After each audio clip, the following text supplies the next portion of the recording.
Yvaine. They were able to sort of open up a conversation with the very, very stubborn, crotchety old heart of the mountain. Stubborn enough that the Raven Queen has kept away.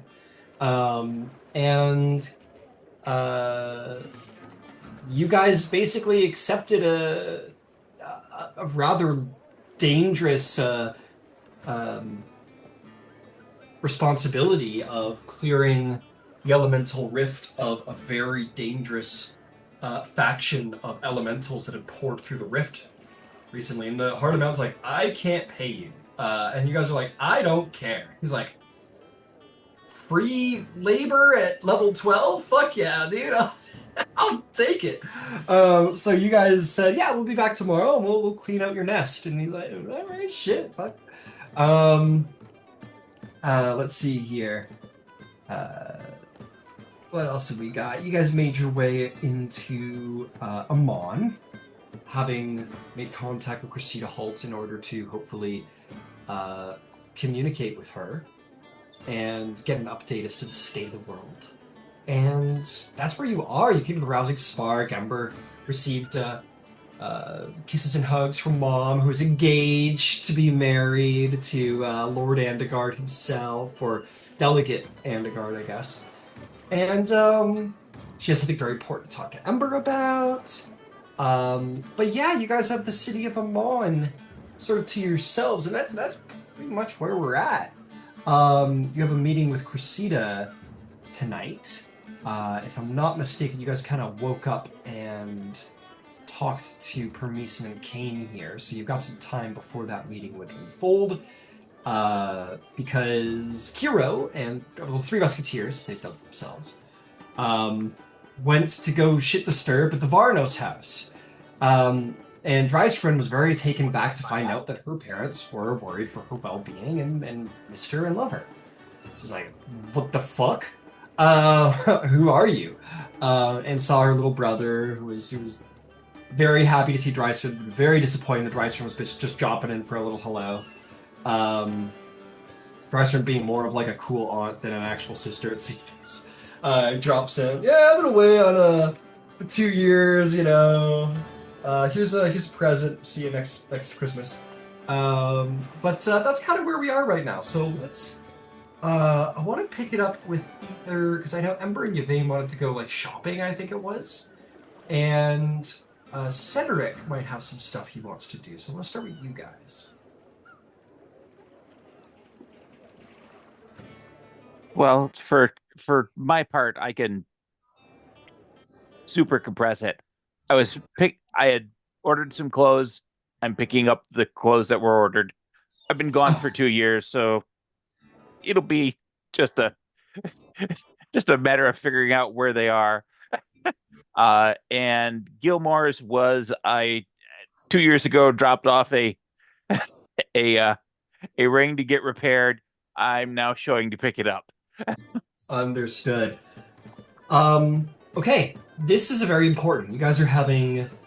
Well, I guess Kiro and Drystrom would have seen this as well. So I'll see this that all of you guys are going to gather this information. You guys are walking about the city. There's much to be learned about a city as to what it looks like when walking around it.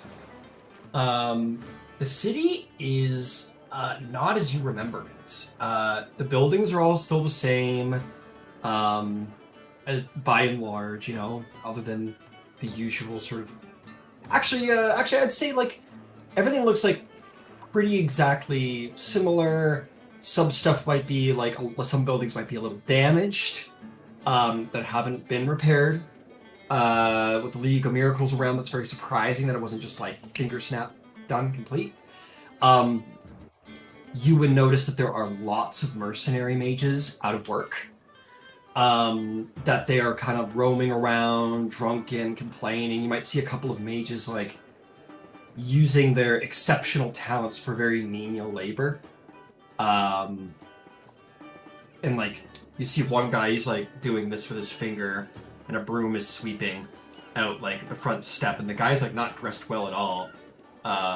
He's got like a wand at his hip and commoner clothing, but by and large, they're largely unemployed and are kind of like sitting on the steps outside of taverns and like drunkenly making noise and kind of like it was like there's no work in this damn city. If I had half the sense, I'd leave. Sort of like you hear that all the time. That isn't just one person.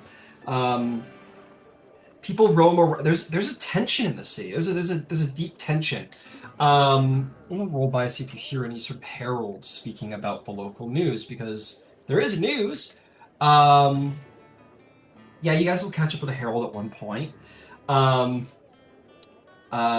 you guys are gonna walk by a herald briefly. It's up to you if you want to stop and listen longer. But essentially, he says.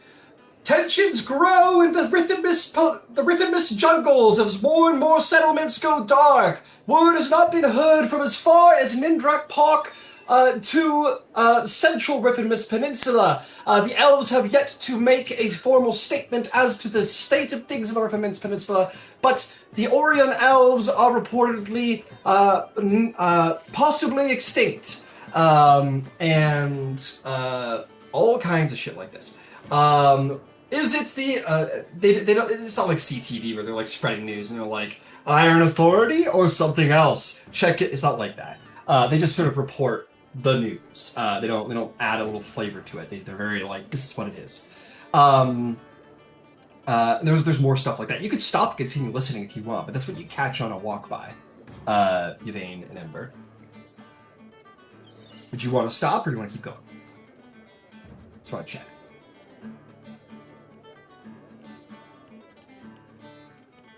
You're muted. Can't hear you. Sorry. Hear me? Yep. Yes. Good now. Okay. No, Yvaine is probably just sort of watching carefully and letting Ember set the pace. Cool. I'm disinclined to stop, only because I know that we'll get a nuggeted info dump from Cressida later, and everybody can get it all in one chew. Absolutely. Yeah. Fair enough. She's gonna have a lot more behind the scenes knowledge than what's gonna be spouted by the heralds. So absolutely. But that's what you catch just walking by. What else is going on around the city? There's a jumpiness to people around where you can tell that it's not quite like when you left. Amon was very like, oh, the city of fellowship, right? Oh, hello, yes, oh, how's it going? You know, a lot of this and that. There's just like a lot of distrust. There's a lot of people looking over their shoulder. People walk through the street, don't really make eye contact with one another. It's very like, just like everybody's kind of keeping to themselves, minding their business. The population is just as full as ever, but not nearly as friendly or as open. People are much more about their own personal business. And as a most large and important note that you will find in the city, all of you will, I think actually, well, you guys went to the upper city, so you would have been able to have looked down from the high mountain and seen all of this, whereas Ember and Yvaine, you guys probably walked by rather closely. There are large sections of the wall that have been demolished, gone. Large openings in the wall, and the only construction that seems to be going on in the city with the League of Miracles is taking down the wall. You see mages at the bottom casting, move earth, whatever it may be, and large sections of rock kind of like part themselves and slowly sort of float down. You see the Adronox sort of like grabbing like large piles of stone and taking flight and flying somewhere out into the fields outside of Mon. The wall is being deconstructed, and it is. You would have to do a full scan. You have to do a full walk around. This might just be one isolated area. You don't know. Kiro and Dreiser and Beverly, from their high vantage, you would all note that about 20% of the wall is gone at this point in different sections. Different holes in the wall exist now, nearing about a quarter of the entire wall taken down. Yeah. Okay. those are the large points that you'll note walking around.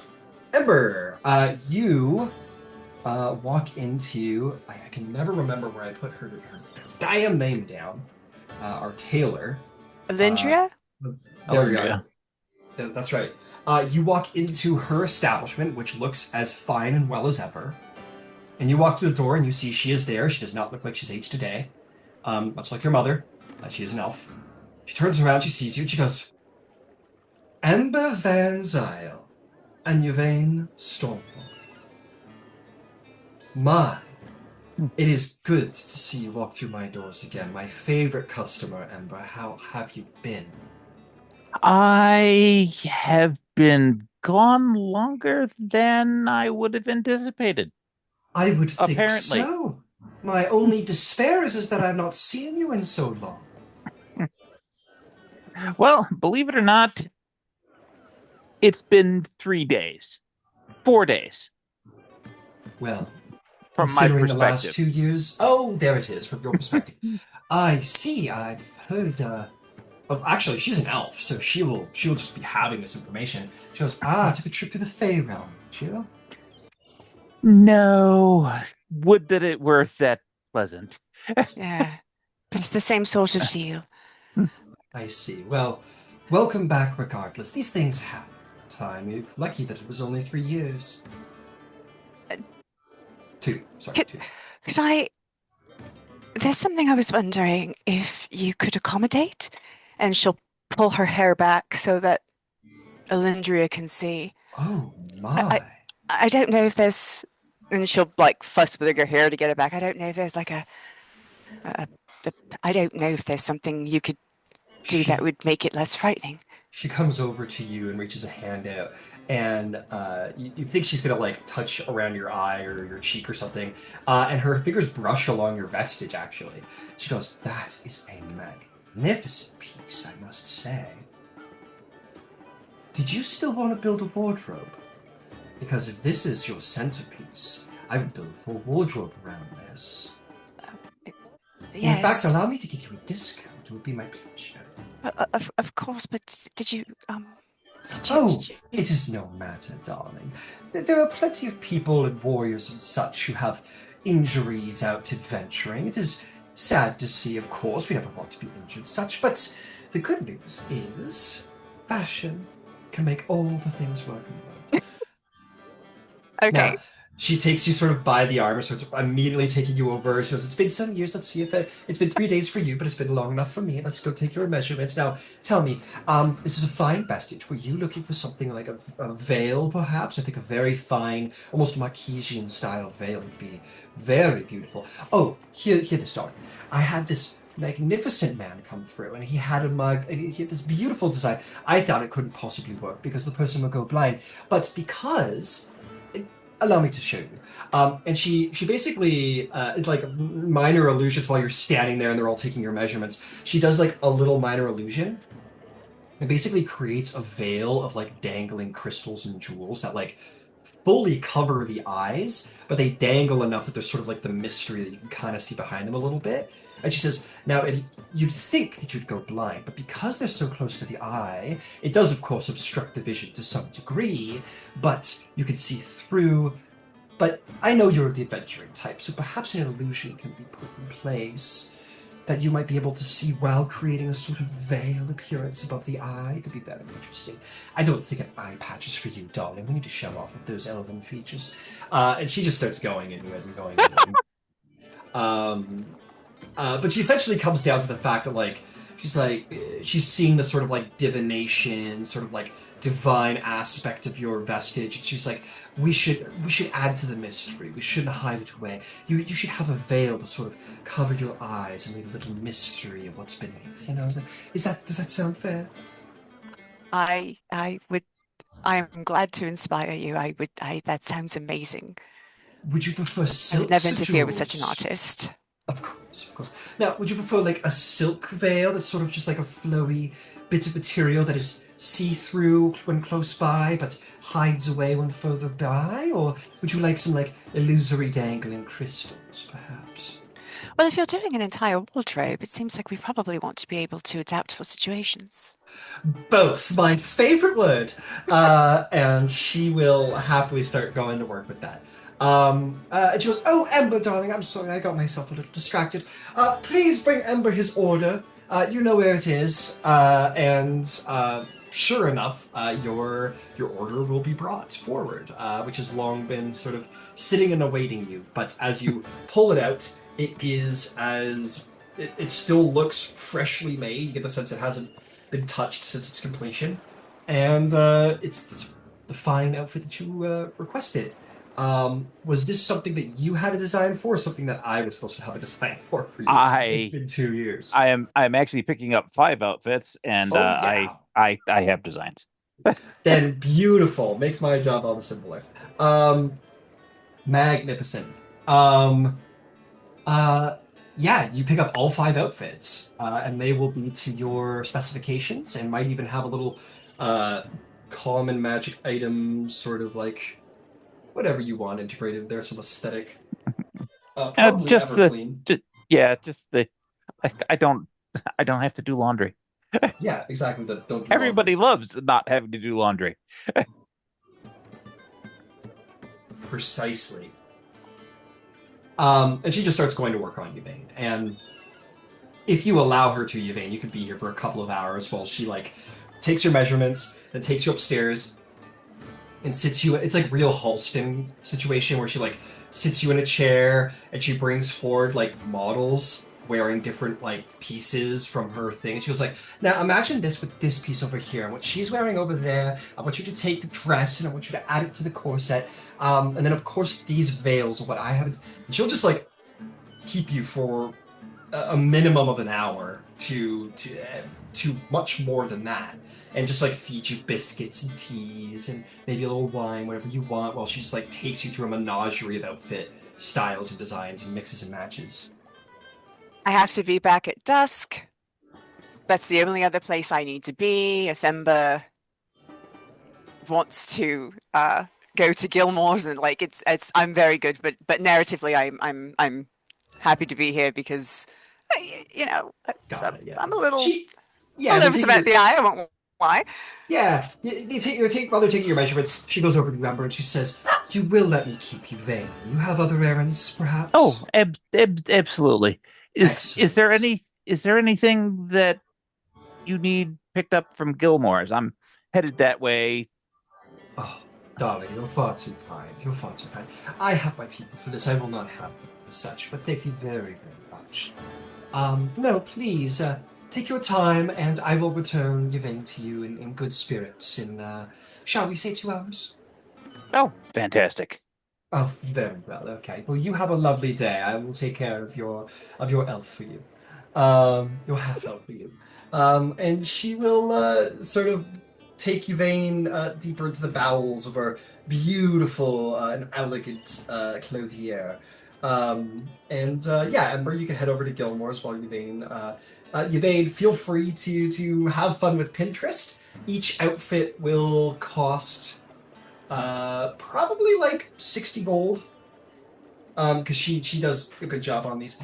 So you can purchase as many of those as you want. Have fun on Pinterest. If you want me to pick stuff for you, more than happy to. Whatever you like. In the meantime, Ember, yes, you head over to Gilmore's. You are going to see that it is, as ever, Gilmore's. It is not in disrepair of any kind. The man does not struggle to keep himself well funded, and you make your way in. You are not going to see Gilmore himself, but you are going to see. You know what? I'm going to see if he's still there. Your guy, your sales associate, Jerry, the sleepy one. Jerry the Sleepy Worm. Let's see if Jerry's still there. Actually, it's not Jerry today. There is a new guy, or an old guy, or last 2 years guy, or maybe longer. He's very like, he's a young man, but he's still got that butleriness to him. He's clearly a little bit more of a professional than Jerry. He's a little stiff, clearly. And he goes, Welcome, sir, to Gilmore's glorious goods. How might I be of service to you today? Uh, my primary is I am here to pick up a uh an item that I had sent out for repair some time ago for Ember Van Zyl. I see. I will have someone look through the back as effective immediately, sir. Um, in fact, I will do it myself. He will run over there. You hear a little something from the back. Somebody says, Cuthbert, remember, chill out. You know, this isn't a manor. This is Gilmore's. We're glorious here. We're not stiff. He goes, of course, sir. My deepest apologies. And you see him come back with a bit of like a weird half smile, like he's trying to be more like, And it quickly fades away back into the formality. He goes, this is it for you, the Ring of the Ram, I believe it was, sir. Yeah, yes, it was. And I can see here that you're already paid. You've Yes, already paid for the repair. Most excellent. He'll put the box on the table. He says, I hope it is to your satisfaction, and if should there be any issues with the repair, feel free to bring it back. certainly. And Ember will take his flask out and let Red out, and will slip the ring on Red's finger. Okay. He goes, you know, sir, I just as a curio, it's a most interesting container that you keep your familiar inside of a flask. You know, we could have something especially designed. It gives a sort of, if I might say so, sir, a sort of impression of like a almost genie-esque. Would you be interested? Perhaps we could have something brought up to Gilmore. Maybe you could have something custom created, like a maybe like a genie's lamp or something of the like for your familiar. I think it could be a fun aesthetic. Perhaps some enchantments incorporated as well. Well, that's a novel idea. I would be interested to hear what what Gilmer's thought and take would be. I don't necessarily see a lamp as as something that's very travel worthy, but perhaps a ring. I'm See, given to understand that some genies use rings. I I uh, I possibly would not know. I know the myths about the lamps from Marquette, but that's about it. I'll tell you what. And he goes into a drawer and he takes out a sending stone and he will hand it to you. He'll say, "Keep this on your person, sir, and I will send you a personal message when Gilmore has had a moment to think about it. I don't. He's a very busy man. It could be a couple of weeks, but we will see what he comes up with." Not to worry. I just lost 2 years of time. A couple of weeks is immaterial. I see, sir. Very well. Give us some time, and we will see what the glorious Gilmore can come up with for you, sir. That is Uh, fantastic. There, I say, glorious. indeed, sir. Indeed. uh, and he goes, "Oh, where's my manners? By the way, my name is Cuthbert, sir. It is a pleasure to make your acquaintance. And you Yeah. are Ember Van Zyre? Yes, I see. I recognize the name somewhere. Did you frequent this shop often before?" indeed we did. I'm a standing member of the Aurora Concordant. The Aurora Concordant, that was it. Didn't the... Hang on. Did the Aurora Concordant... the rumor was that they all died. I am happy to say that rumors of our death were greatly exaggerated.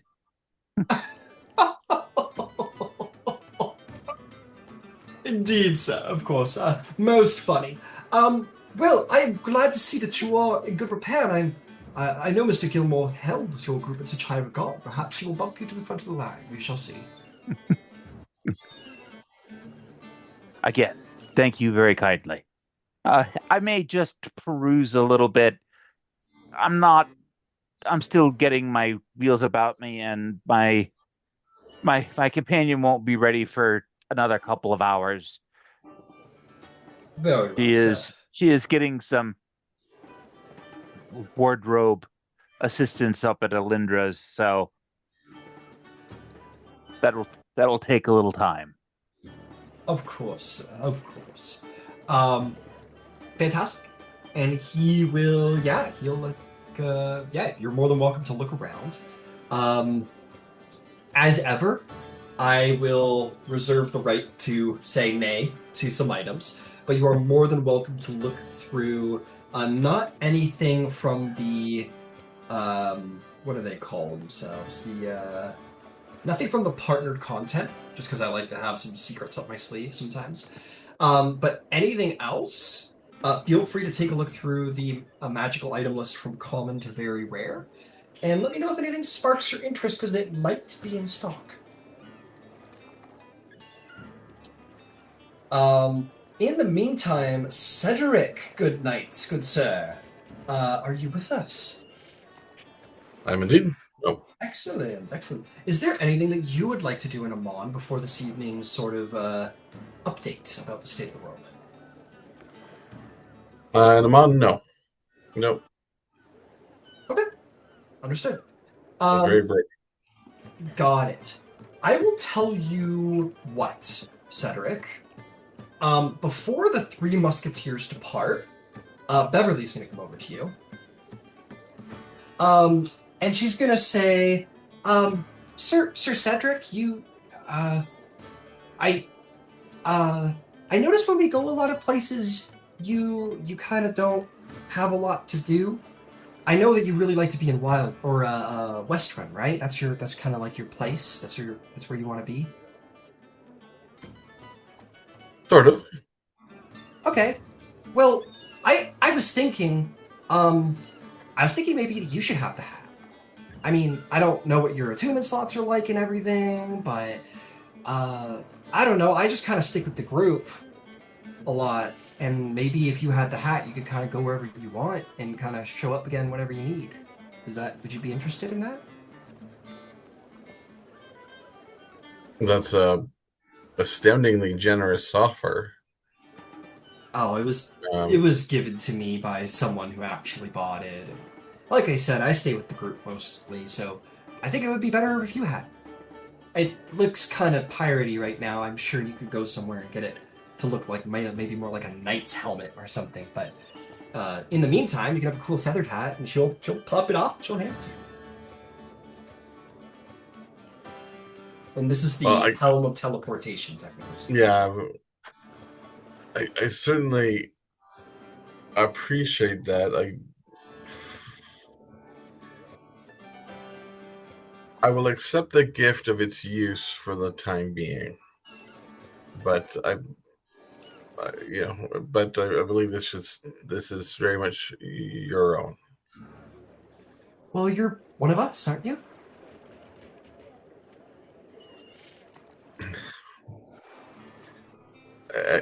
Still, this is just too much of a gift. But I will happily make use of it. No, you're right. You haven't gone through the initiation, have you? That's why you don't feel like you're one of us, because you. I'll bring it up with the group. Don't worry. She gives you the hat and has a big mischievous look on her face, and she says, "Okay. I'll see you tonight. I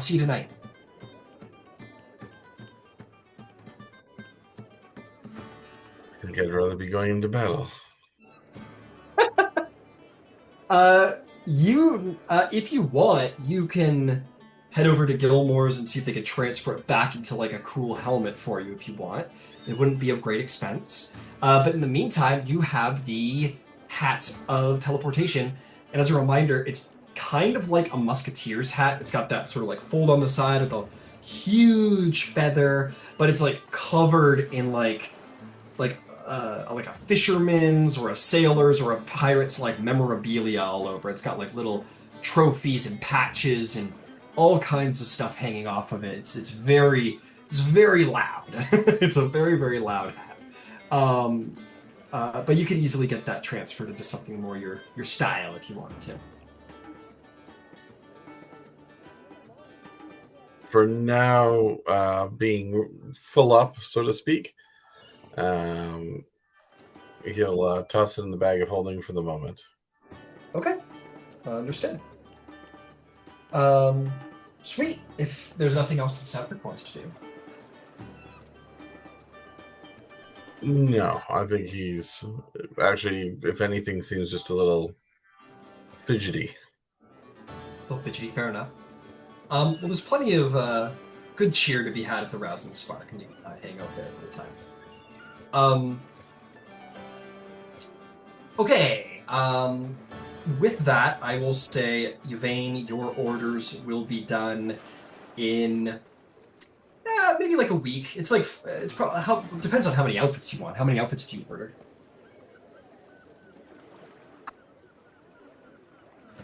Honestly, it's retail therapy. Probably 5, and she pays for them all. Just Beautiful. right there. Like, Yeah, no problem. Then that'll probably be a week and a half to get them. it's fine. Or actually, she has a staff, so no, it'll be a week. So it'll build. She says, Yvaine, this has been wonderful. I'm very excited to get to work. Come back to me in a week. They shall all be complete. If you want any one of them specifically ready out the front, we could prioritize it. You can come back tomorrow when we're done. Strangely enough, the more multi-purpose one, yeah. And she'll know which one that is, and I'll. Yeah, she says, of course. They come back tomorrow around the same time, so maybe around the end of the day, and it shall be complete. Thank you. Oh, and I should pick up above the table. Ember, I think, had also, there had been pre-made clothing for Drycerin, Kiro, Bev, and Yvaine, just like one thing each that had already been paid for. So Yeah, sure. I'll pick those up and take them to whom they belong. All right, fair enough. At which point we will say that the party will all come back to meet. Before we do, I did roll on the dice to see if you guys would hear like more heralds talking. Dryster, Beverly, and Kiro might hear something new. Let's see.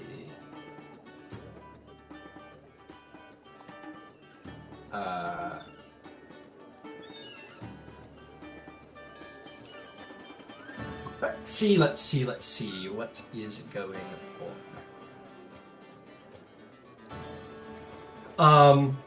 So Kiro, Drystrom, and Beverly will hear one herald say, news from the council halls! The delegation of Westruun calls to aid from the Daxio Outriders. So far, Emon has been slow to answer their call, leading to great paralysis and great strife within the council halls of Cloudwatch Palace. This is... and you hear that.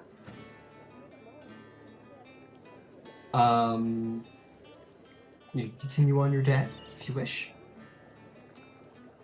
But at this point, having seen everything going on in the city, Beverly spends a lot of time like looking over her shoulder, going, "I know, okay, I know," like to like the sword, which seems to have grown agitated. And she's like, Bev? "I know." Yeah. Sorry. Anything? What's the sword saying? Oh, he's making a lot of good points about, the Tal'Dorei Council. He really doesn't.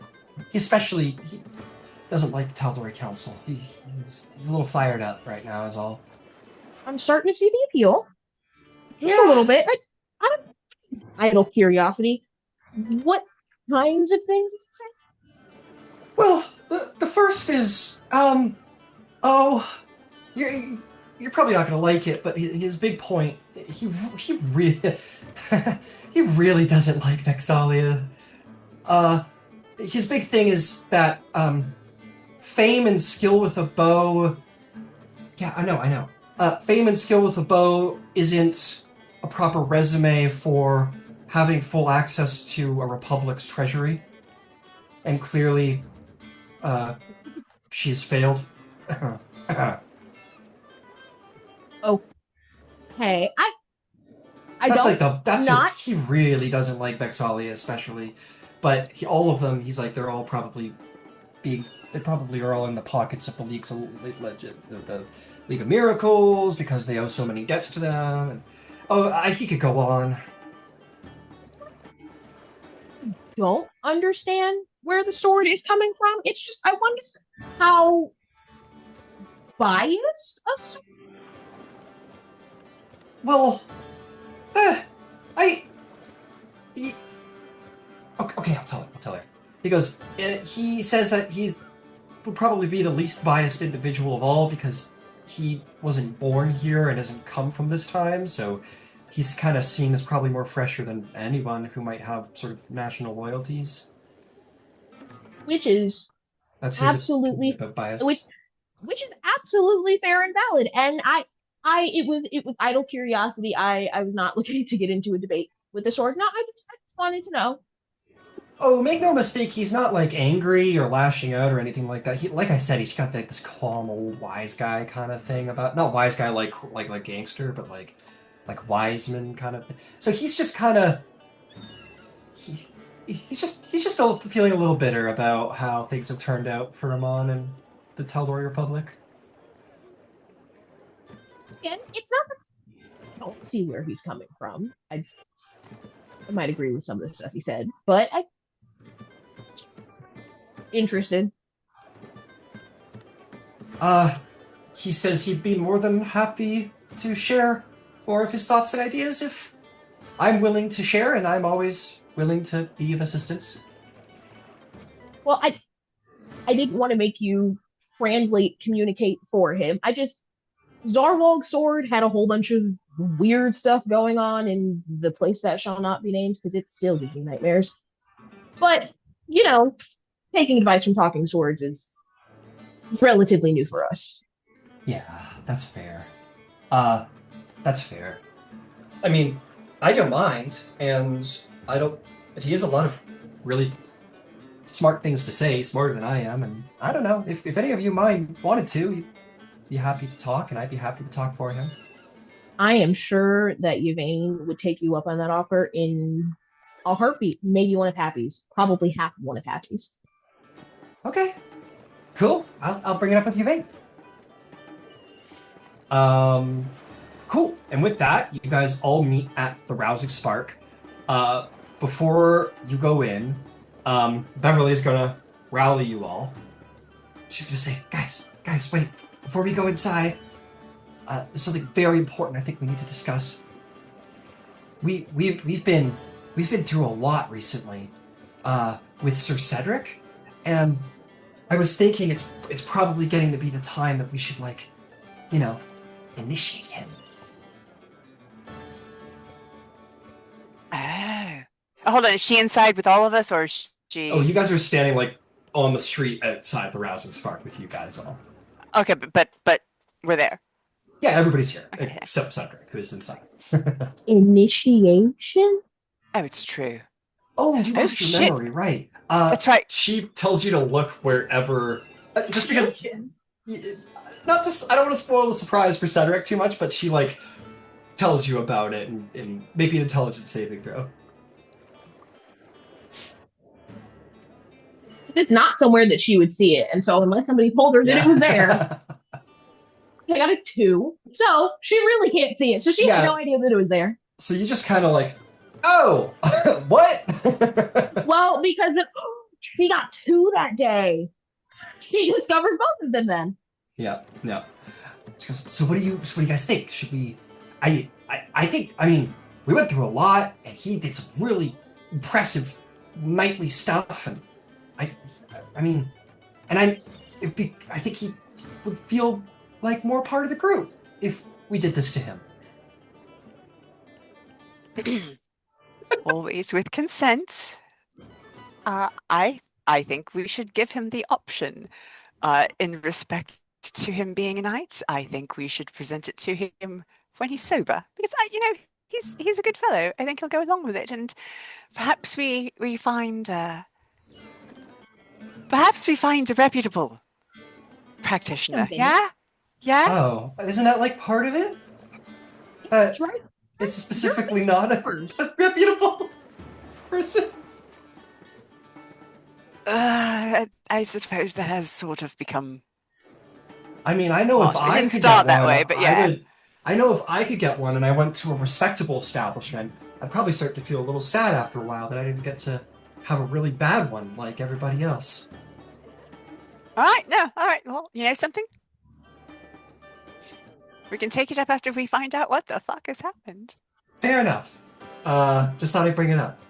Don't we And technically need to get and Hero will gesture to Dries, but she'll look at me. Wait a minute. Dries, where's yours? How's yours? you're muted, Dryster, if you're What's talking. the problem? Scales. Oh, we can find a You way. hear me get first.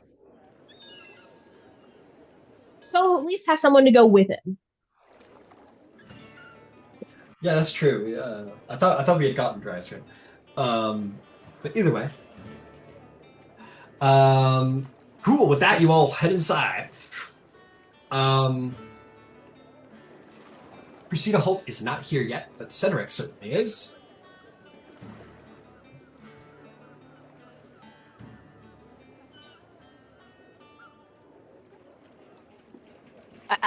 Kira's mouth is moving, but just silence fellows on. Oh, I was saying we walked into the tavern, right? Like Yes. we're at a table and everything. You walk to the tavern. You look over. You see apparently your what was your seat 2 years ago is available, and Cedric's probably sitting at it.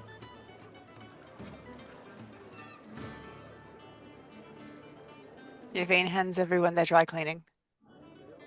Oh, what's this?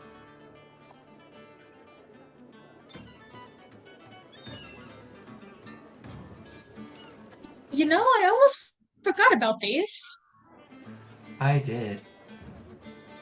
I have I surprisingly have good to- taste.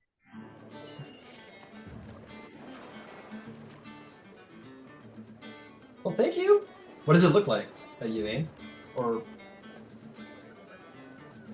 I don't remember. That was theirs. I have good news, bad news with that. yeah. At the time that I did it, it was before I sent my machine out to get fixed, and it did not come back with the data that I sent it out with. So I have no idea what they are.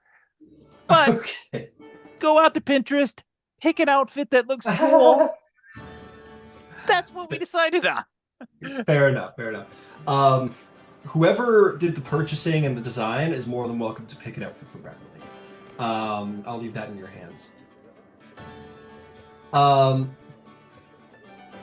In the meantime, while we're doing that, you guys all sit at the table. I'll say Cressida Holt comes in at this point. We'll get to the other stuff later.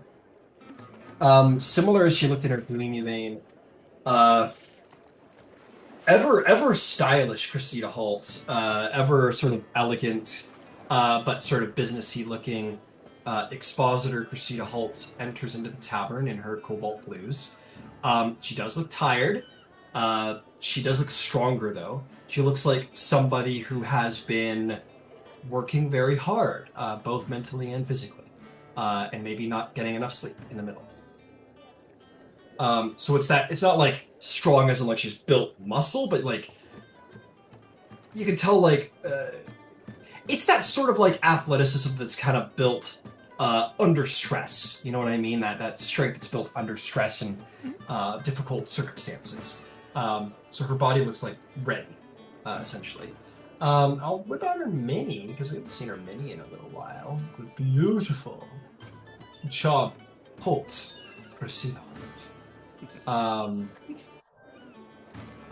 So she comes in, the half orc that they? I'm gonna go find out. I think it's a she-they situation, just to be respectful of the character. Come on, Holt. Yeah, she's a she-they, but so she's absolutely fine. Yeah, so she approaches the table. And she's going to look over at you, Yvaine. And she's going to say, well, charmed to see you again. It's good to see you. And Yvaine's gonna hug her. Yeah, she gives you a little greeting, charming kiss on the cheek. Yeah, that's more her style. Yeah, she comes in. She says, I don't believe I've met everybody at this table. It's good to see you again, Amber. But for the rest of you, I expect you've already told them my affiliations. Though that was meant to be kept quiet. I've said that you were affiliated with no one. They just know you're someone I know. Well, if they're in your company, they're worth trusting, so allow me to truly reveal my identity. I am Holt, Cressida Holt, Expositor of the Cobalt Soul. Pleasure to make all of your acquaintances. And she'll sit down. She'll order some hard form of liquor. She'll say, so, where have you all been? Remember 2 years ago, when we'd been chasing the horrible snake people, and then we decided we were just going to run to Shade Barrow real quick, pick up that vestige, make sure the portal to the bad place was properly defended, and then, get back to everything. So in our experience of time, it has been, I think, 6 days. In your experience of time, it's been 2 years. Truthfully, I didn't even consider the temporal displacement, so I should have. I just didn't. I just missed it. So yeah. No one expects the temporal dilation, it seems, and that's fair. Tell me this. Alistair de Vitravos and Cornelia Springshower both live? Yes. Good. Amelia is to become the new Archdruid of the Dawn Circle. She stayed at Shade Barrow, and will be part of guarding that portal, which is what they've done. Alistair is taking. Alistair, at least a couple of days ago, was in Westruun. I'm sure he would be briefing the High Priestess there. There's an order of paladins that are sworn to the Moonweaver, who will be guarding the Shade Barrow entrance, which is great. They're also vampires. It's What? Yeah, no. Their father, as it were, the heaven is a planetar of Serenray, apparently, named Seraphim. And Alistair will be sending someone to keep eyes on them. I see. I'll have to track him down and get his information. Well, thank you for I letting have me the know. vestige. Oh, yes, I noticed that. A vestige. Excellent. I hope it will be of good help in the time to come. We need every asset that we can get.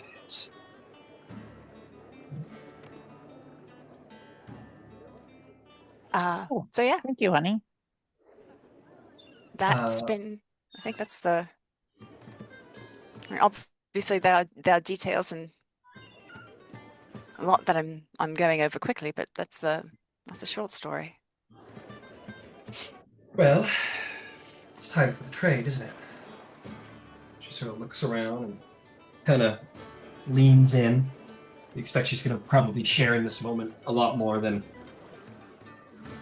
mostly anyone outside the soul gets to know about. She says, if you say that you got this from me, it will be denied. Of course. There is a lot going on. The Iron Authority is moving. They're moving north, rolling through the jungles like the machine of war that they've built themselves up to be. They are, they're rolling through. Best reports say we are not based in the south, but Nindrak Pok is obliterated. It's gone. If any of you know what that settlement is, it was a rather important pre-calamity settlement that featured some more exotic species of mortal kind. Loxodon, Tabaxi are mostly based out of there. The entire settlement is, as far as we can best surmise, is gone. The Orient Elves, if they still exist, are far behind enemy lines, but by and large they've largely been considered extinct. We have warned the Council of Tal'Dorei, but they have insisted that they have everything under control. Very little is being done, however. I expect this is not because of lack of wants, but simply lack of funds. They are very broke. They've given everything they have to the League of Miracles, and what little coin that they have gained from selling the stone from the Tal'Dorei walls, they have to use carefully. So, they're under contract, the League of Miracles, to gain all of the stone, so by leaning on the debts, they continue to take down the walls despite these movements. What else can I tell you? League of Miracles continues to manipulate their debts to continue to fill their coffers. They're not willing, it seems, to go back on their contract for the stone from the wall, so they continue to pull down the wall, as is their legal right. The clasp is mobilizing. They smell fire, or they smell smoke. Singorn hasn't really, they've kind of retracted.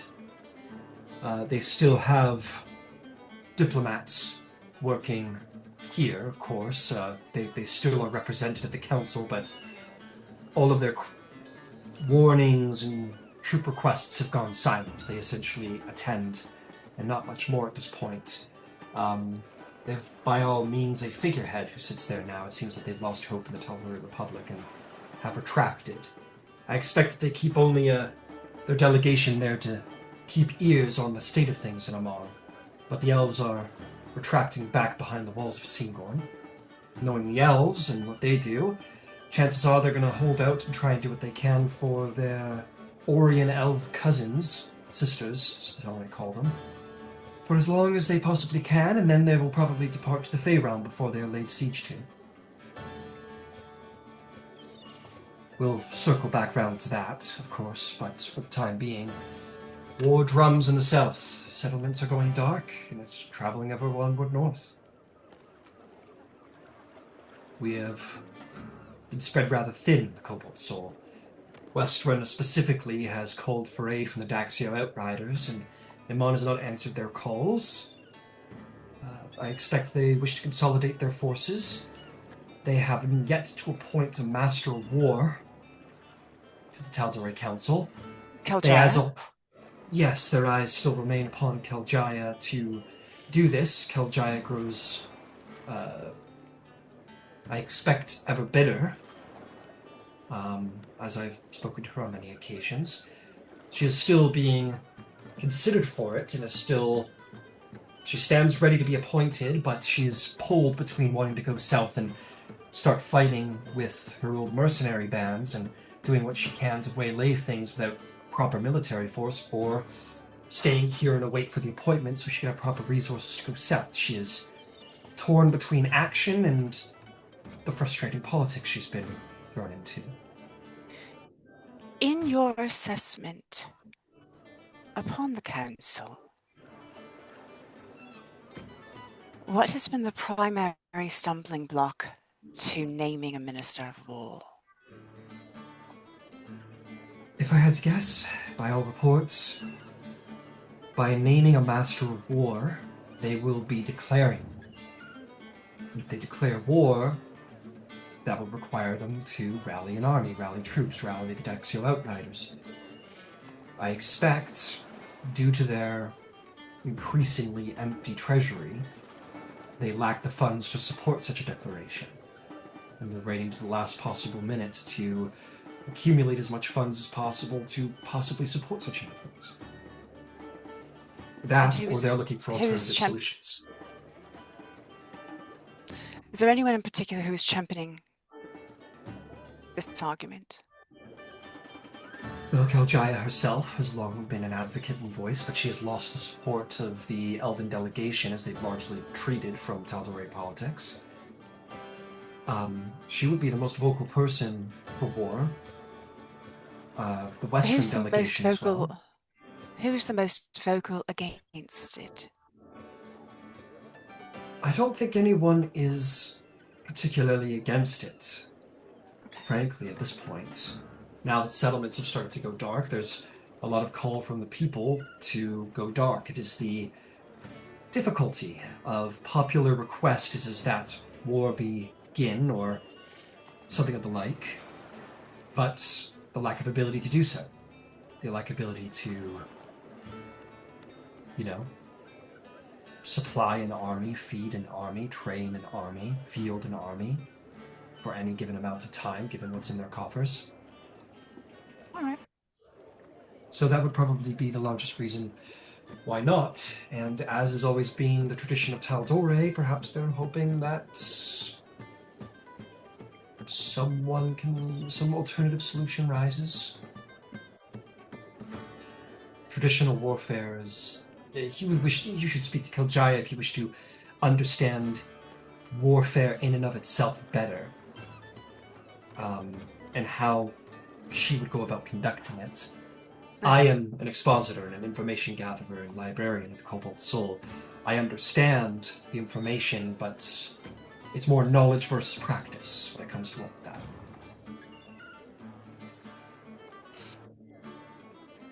One other thing I should put forth that I think will be of particular interest to all of you is that betrayer cults have been on the rise. Their activity has grown exponentially. Inside cities and without. Obviously, the Iron Authority's cults have grown strong. Westruun is essentially under siege by the barbarian cults of the Ruiner. Grumish's war shamans summon chaos, and they are a trifling threat. No, not a trifling at all, sorry, wrong word. A great threat to Westruun, though they hold fine, they're not under siege. Well, yet. All right, who? Again. Everything that you said about Westruun again, please. Westruun has called for military aid. They smell smoke in the Riffleman's Peninsula and wish to be ready for when it comes. Okay. Especially considered they already have the Ruiner cults on their hands, the Ravagers. I believe the barbarians of the Rivermaw clans have already been fighting back, but not successfully. There is rumor that a champion has been named amongst the Ruiners, but this is rumor alone. If they do have one, they have not revealed themselves yet. Perhaps they still seek their betrayer on and wish to acquire it before they launch any full organized attack. But these are rumors alone. So, the Ravagers are on the rise, the cults of the Ruiner. There is the Tharizdun's cults up to no good. They're seeding madness in places. They say that there's rumor that they're zeroing in on a champion of their own. But you never know with Tharizdun. They may already have one who has not revealed themselves. Obviously, Bane and the Iron Authority march north. I would be surprised if they did not have their arm of the Betrayer, but nothing has been confirmed. They certainly have their champion in the Emperor, the Iron Emperor. Lolth's agents stir in Griffinman's Peninsula. And last but not least, Torog's cults continue to harass Westruun. If there's anybody who is in a city that is mostly under siege. It's Westruun. In all but name, they're under attack from Torog, from the ruin. Possibly All Theros right. Dune within the city itself. Jesus. Things are not well. These 2 years have not been kind to the Republic. I see that. I will say this. You are all in held high regard, and Yvaine, you yourself are a member of the library. In fact, you should... We'll speak on that. But the Cobalt Soul wants to make a move. They are considering revealing intelligence to the common public. Warnings, propaganda, disinformation, analysis of the current state of affairs, and informing the public to put heat on the Tal'Dorei Council to act. This has not been enacted, but it's inevitable, unless something is done. Now again, Yvaine, I wish to speak to you more because you have been a part of our order, and this vestige is important as well. It might be important for what's to come next, but we should speak privately thereafter about your place with the soul. We'll get to that. So yes, we have Singorn wishing to Shoku, retreat. Simon has there been is any word of him? He was actually for quite a while there working alongside a pirate of some kind. I think it was related to one of you. Yes. Yes. He was working for quite a while on the eastern coast to sort of hamper the Cloaked Serpent's activities. But eventually they made their way too far inland to be of great assistance. He then made his way south to a cove. He said that there was he made some charming remark about how he was going to bring an army and disappeared into what coast was it? It was... That's right. Yes, that's right. He disappeared into Kermont Bay, which is sort of the dividing factor between the Lucidian coast and the Riffinets Peninsula.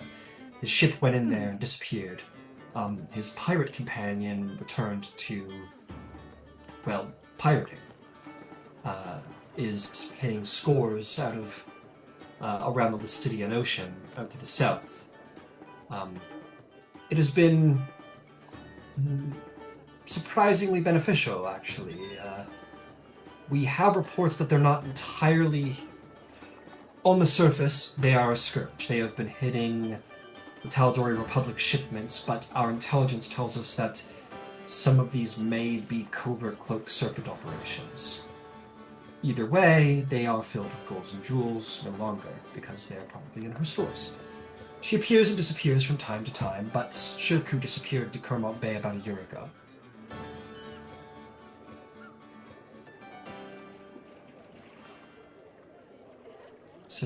Said something about an army. What if he's got some Fey bullshit in mind? He's crafty Fey on that bullshit, one. frankly, is what I'm trying to avoid in Singorn. They're probably planning to retreat to the Fey realm as soon as the Iron Authority goes north. But if you had something more beneficial in mind... No, I'm referring to what Shoku is off about. What about Honor? We haven't heard from Honor in 2 years. Last intelligence is that she had a meeting with all of you in Westruun about something and disappeared. God damn it. Fuck. Do you remember the intelligence I gave you, I guess now close to 3 years ago, about Jaymontosh, the page elf?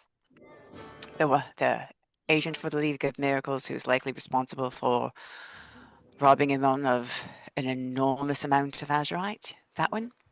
Yes. That I located down in I can't remember the name of the place, but it was Autumn Villock. Yes, yes. That is a little bit of good news. We were able to rally our contacts in the south, and he has been captured by the Cobalt, or was captured by the Cobalt Soul. He was arrested, interrogated, and put under lock and key. He revealed everything, but the only things that he didn't know, which we expect was done by magical means, is he has no recollection of his contacts' names, nor which affiliation that he turned the Azimite over to. Again, It was the magically wiped his memory, probably. League of Miracles. That was our guess, but unfortunately we have no evidence to back that up. We can't And move they're without working with- evidence. And they're working with the Iron Authority. Have been for a while, I think. That has long been our suspicion. God damn it. The unfortunate news again is that we do not have evidence to bring before the Tal'Dorei Council, or even our leaders. We act based on knowledge in the Cobalt Soul. Without evidence. Yeah, I know. All right, team.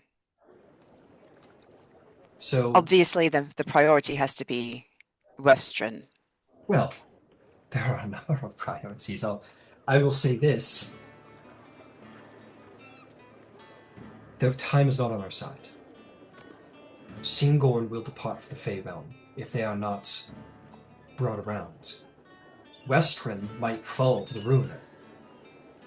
If you wish to be of assistance, you must pick one. The other may suffer. There's not enough time for both. We've done what we can to send organizations, but you all have pull in both places. So, we actually added a new member to the Spark. He is the leader of a rather mysterious organization dedicated to the Moonweaver, based out of Singorn. He said he met all of you in Lyrangorn? Yeah, I know Naylus. Yes. He was working with the Sparks for nearly 2 years, but after this report from Singorn's potential leaving, Honor dictated that he must return south to rally his organization. So he is in Singorn right now. And then by the sounds of things, Alistair and Camellia are in Westruun. I need to go to Westruun myself and speak with Alistair. This has to be a group decision. But let me make no imposition upon you. All I mean to say is that you might be a bit of a wild card. Having influence in both places might influence one or the other. So, that is my report. And that was largely what I came here to say. This is that at the end of the day, your destiny, your next great place of influence should be either Westruun or Singorn. Both need you, but only one can be picked. We're spread thin right now. So, let me leave you with that for the time being. I'm going to go get myself another drink.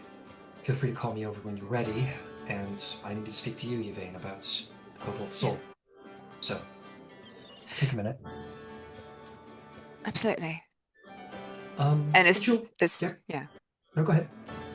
So as soon as she clears, she's going to say, I mean, we're defenders of Westruun. Obviously, it's a group decision, but it would be difficult for me to make a decision other than we go defend Westruun and lend our help there. I would like to keep our word to the mountain and go deal with that situation first if we can. But if the group decides we can't, I will send a message.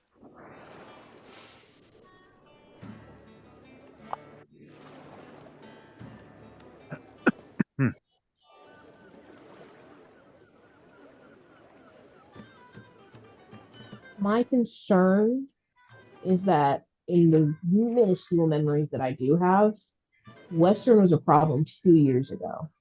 Not an insignificant one, considering the hole that we had to close in the church. If it's gotten worse, and it's gotten worse since we left, for a reason. I respect Sarah, and I want to keep our word. But if we're considering who has the situation better handled for the time being, I mean, Yvaine, correct me if I'm wrong, it's where you grew up, but Sarah's persistent. And for the moment, it seemed at least they had things contained. It is. Yeah, on a passive insight, you would know that that is absolutely correct. Like, while Terra will be very glad to have this assistance from you guys, they're managing. Like, they're good. Patrice said himself, he's like, they'll, like, it's one of those things, we'll deal with it.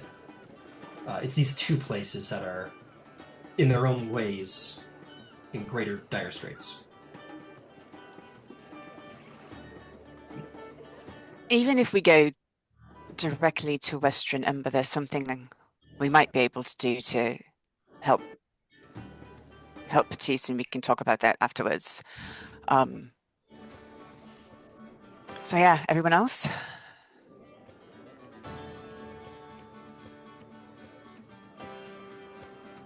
I'm good with Westruun. I'm sorry, what was that?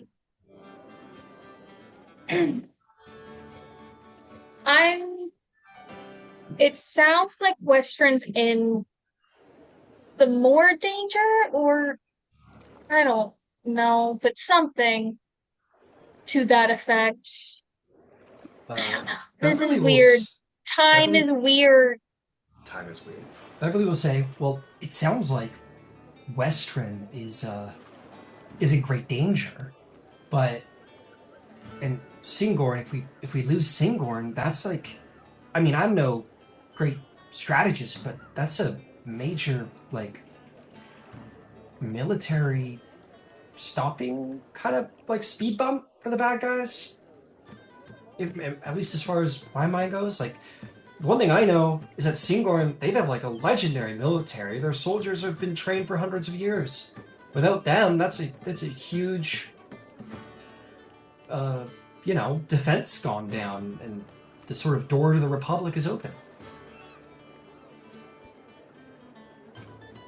If we can find Glint had the mirror to talk to Lady Owestra. Maybe there's a way that we can begin some sort of diplomatic channels while we go to Westruun and find out what the hell's going on. But the point is, she's a very good analyst. My question is, at this point, is Singorn's leaving up to us? From what it sounds like, they've made their decision. They're just keeping their options open while they have the ability to. But the second things get dicey, the elves are going to do what they're going to do. And from what it sounds like, there's very little any of us can do to change their mind, or anyone for that matter.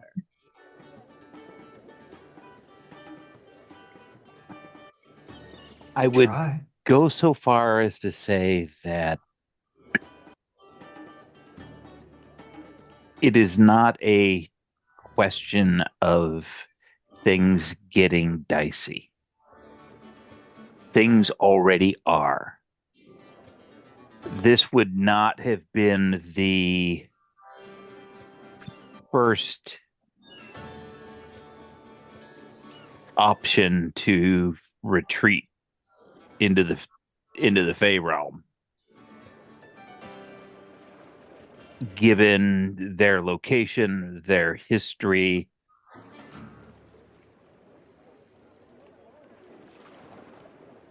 the volume of training. They are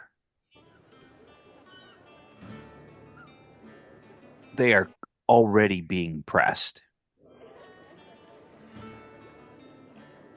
The word extermination, extinction, tells me that the IA is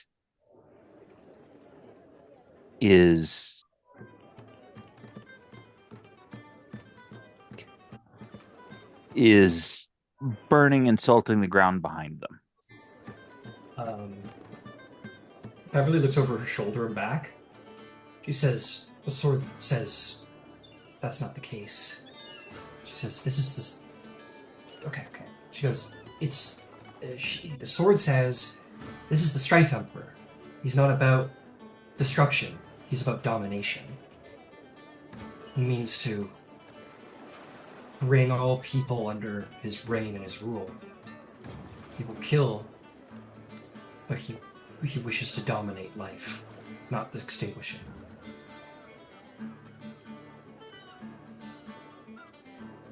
The sword says those people in Nimdrak Pok, their city may be destroyed, but you can bet them and the Orient Elves have been enslaved, not wiped out. Good to know. She looks But rather what about Torog? glum while she says that.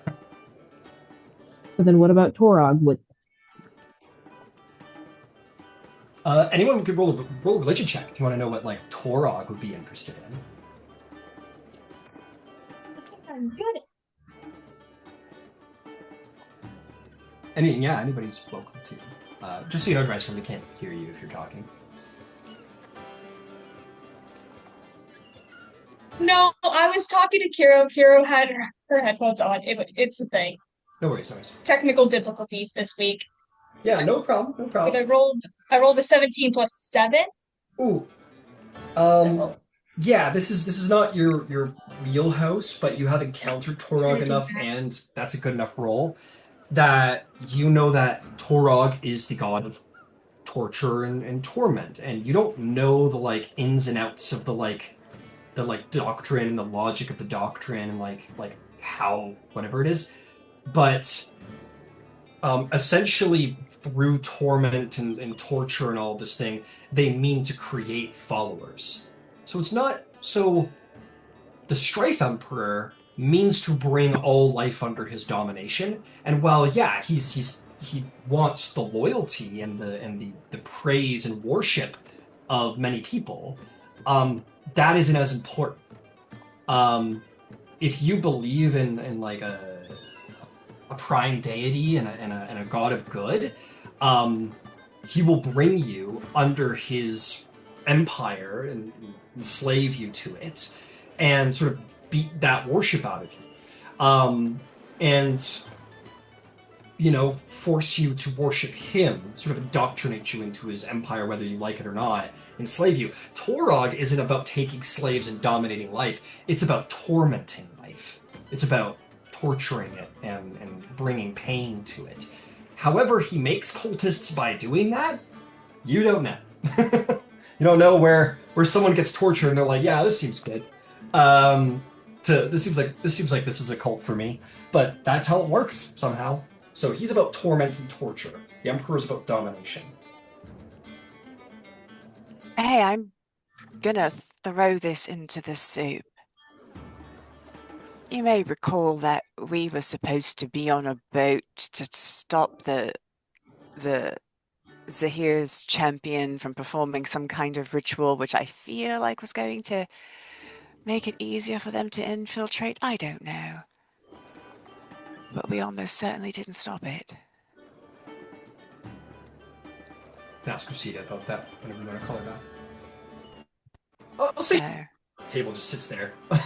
if allowed to, like, she doesn't want to eavesdrop, but she will. She'll just kind of like sit at the end of the table quietly and drink her drink. If you ask her about that, she'll say, "Oh, sorry, it's been a long couple of years. Yes, there was this. Yeah, Stilben was attacked by unknown assailants in the night. Those of us in the know, Tal'Dorei Council, Cobalt Soul, know it was a cloaked serpent strike, but pretty much every member of government was killed in a single night, and new people were appointed. We have done what we can to try and root out the corruption in Stilben, but unfortunately, Stilben is and always probably will be corrupt by criminality or what have you. It's very hard to get a foothold in a place run by crime syndicates. They kind of fit right in, unfortunately. Criminal underworld largely knows they're there and works with them. Well, as much as one criminal syndicate works with another, that is.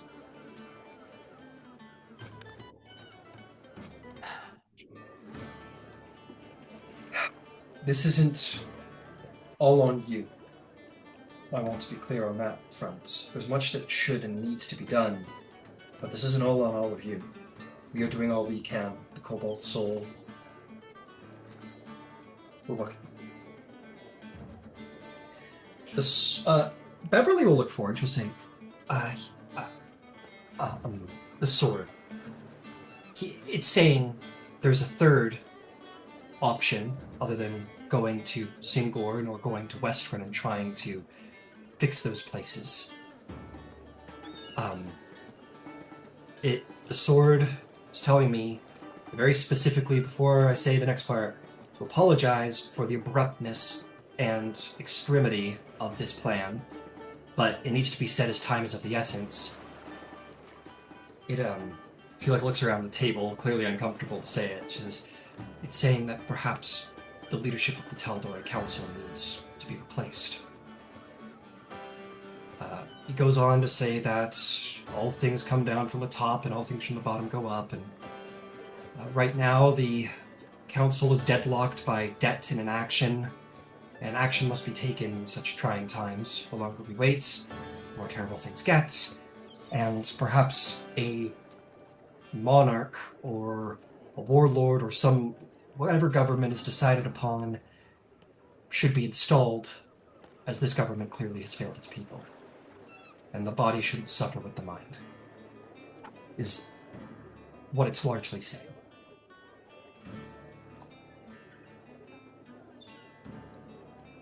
Historically, that's inaccurate.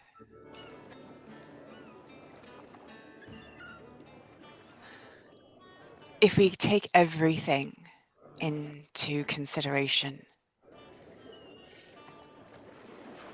and we were to do such a thing without being able to install what comes next and control what comes next, what we would end up doing is weakening all Tal'Dorei and making it easier to pick off. I am no great fan of the council, and I'm not saying that's a bad plan, but that's not the one we can start with. There are too many things that we don't know and too much we can't control. The sort of saying that's a valid point, and two factors could be considered. The first of which is that whoever you choose now could lead there afterward, and you could pick somebody who's not only good at war but good at peace. The sword goes on to say that if we're talking about history and tradition, often those who succeed in war suffer in peace times and vice versa, as far as leaders go. Usually a leader is good at one and fails at the other. And then it says, and at the end of the day, it's a very large point, you need a Tal'Dorei to be ruled over, to be considered as to what happens next. As of right now, it's a matter of survival, not a matter of fair government. To be honest with you, I don't think we can do it. I don't think we could, even if I thought it was a good idea, I don't actually think we have the brass to do it. I mean, we're good, but I know we do not have the resources to pull that off. Not at this moment. And I'm not saying it's a bad idea. I'm just saying. The sword disagrees. It says that while indeed it agrees with you don't have the strength to do this in a sort of clandestine way, politically you do. It believes that you might have enough to do so. It says you're defenders of Westruun. You could rally the already upset Westruun delegation. The sword says the elves are already unhappy, they could come forth. And you also have affiliations with the Endegard family, which have long-spreading friends. Essentially, the sword is saying you all have a lot of friends in high places, and if you could rally them in an emergency sort of vote, perhaps a new leader could be installed. It isn't a flawless plan, but it needs development, but it doesn't think it's impossible. Ember,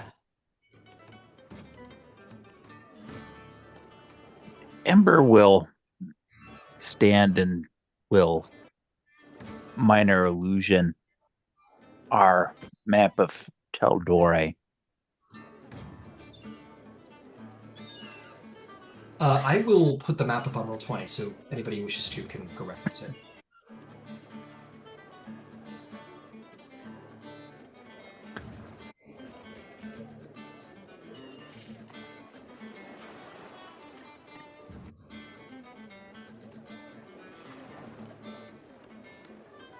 If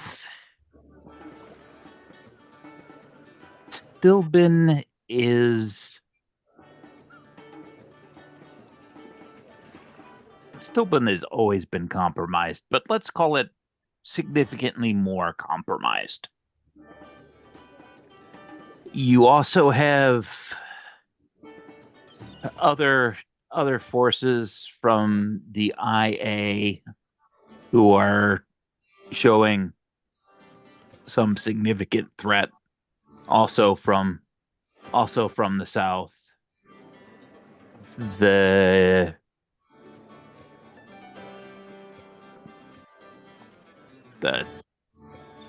broken woman and her hammer has been at least as far as Joran village to the north of Westruun.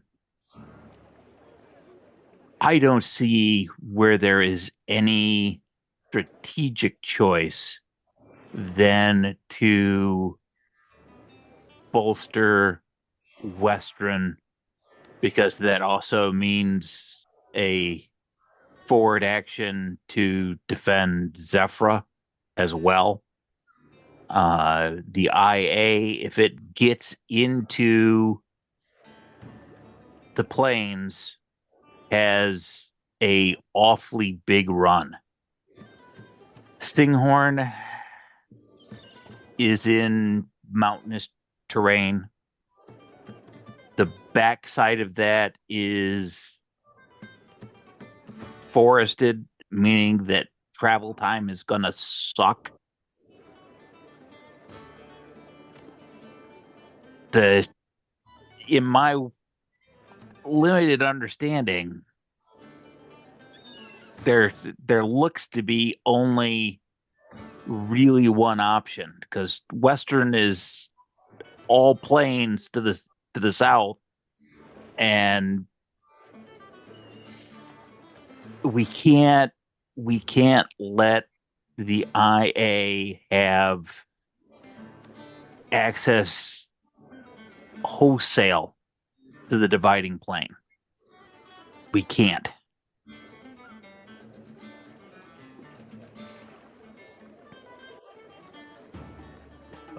Beverly will say, I would oh, please, go ahead, Ted.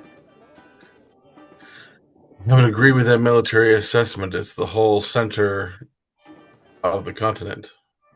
If they hold that, they hold the logistical advantage on every front.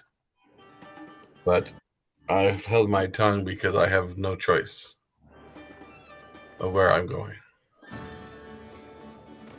And that is personal, and that is bias. And in keeping... No, go ahead, please. I do not pretend it's wisdom. It is the necessary selfishness. And I understand if that is not what everyone must do, but it is where I must go. It's truth as much as anything else. I think there is the most important truth to be had right there. And that's, as a group, we have always acted on as much heart as head. Sometimes one might argue with significantly more heart than head. And the heart's answer is Westruun. For Cedrick's sake, but also for Zephyra. And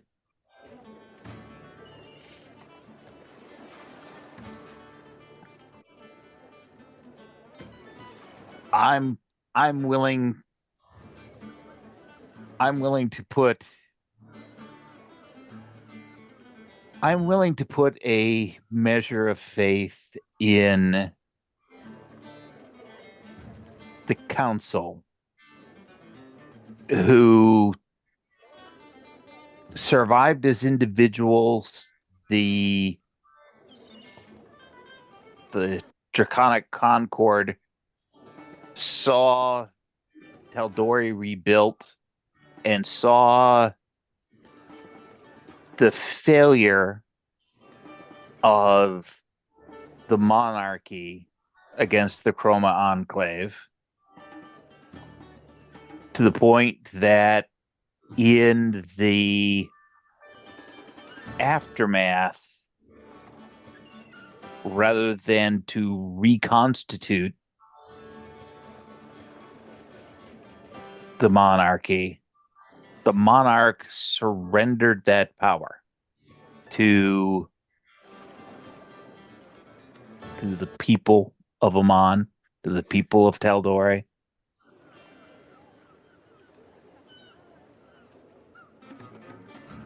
I think that the people of Tal'Dorei will do the right thing. It's just a hard thing, and they don't see it because they're being sheltered from it.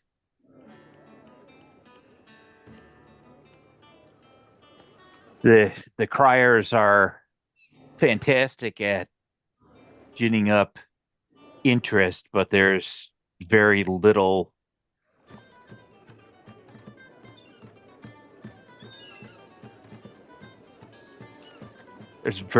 direct information for which the average citizen is able to viscerally understand what is going on in the wider world, and at this point, let's call it the wider conflict. If the elves take themselves off the board, if they retreat, they are not lost. They are not destroyed. They can be retrieved. If Westruun is taken, it is gone. I feel like we're very much in agreement. I'm not qualified nor interested in deciding for people who their rulers should be. Only in stopping those who try and enforce that. I'm generally finding that I'm far more interested in what Beverly has to say than what Beverly's sword has to say. Well, I don't have to say anything. This is way over my head. But she smiles in a she almost sort of like smile. I dare I say blush, almost like in embarrassment, but like appreciative embarrassment. That's not a sentiment she receives.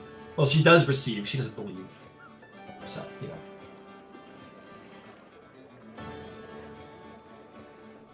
All right, so question.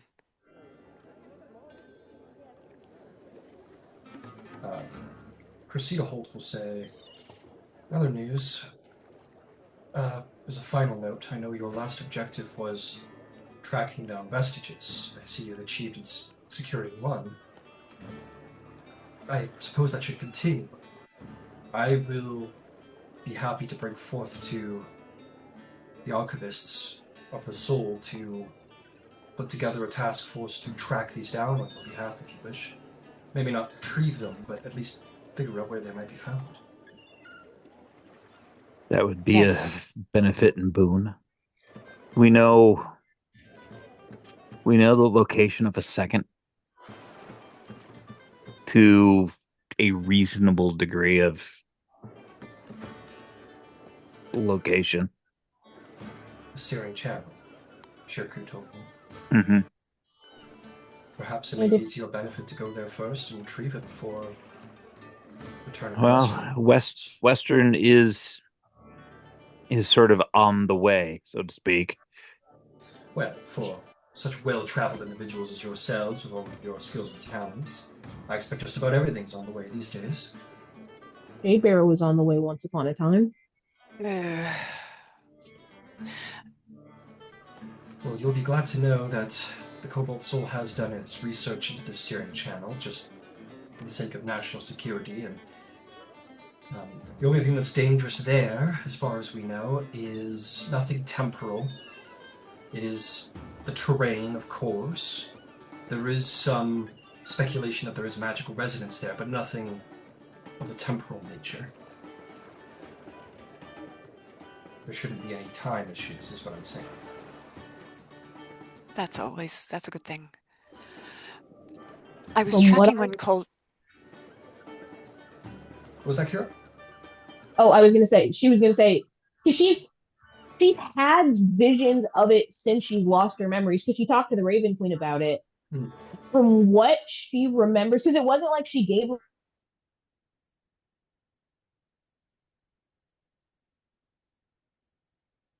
place. Yeah, it's somewhere in the depths of the Syrian Channel. Which I have a feeling is, and she will say this to the group, and she'll clarify and say, which I have a feeling is part of the test. Okay. Well, getting it, and if I understand this incorrectly, Kiro, please let me know that the key to your memories is retrieving a vestige per the arrangement you made with the Raven Queen. What we struck is that I read the message. It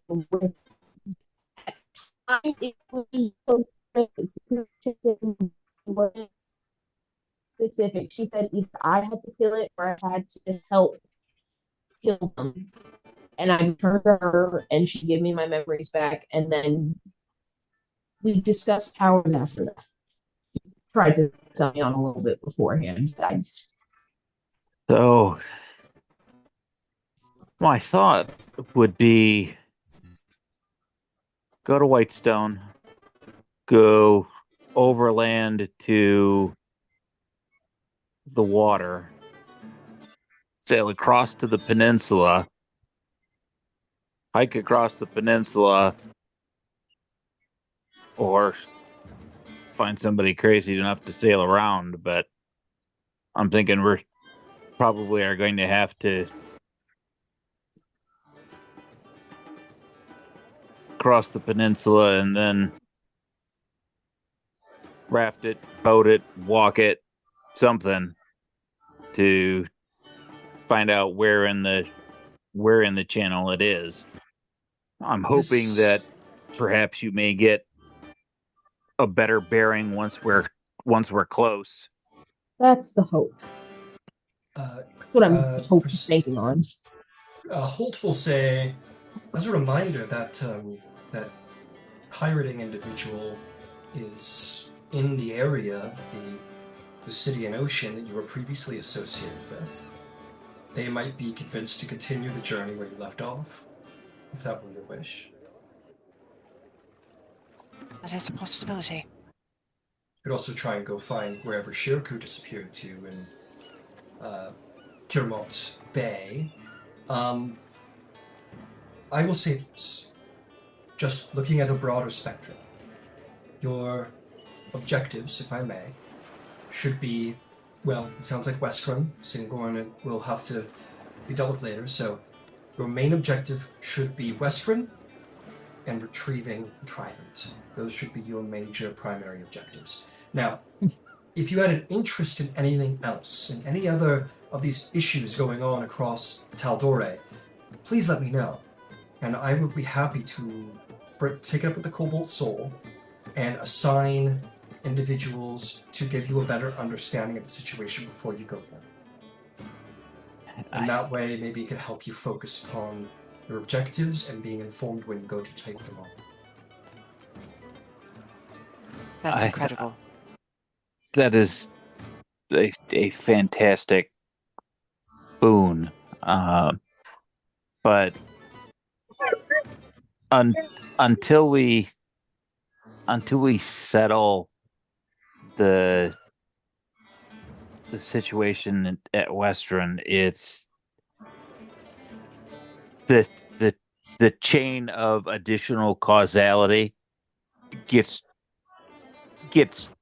too complicated to know where we should look.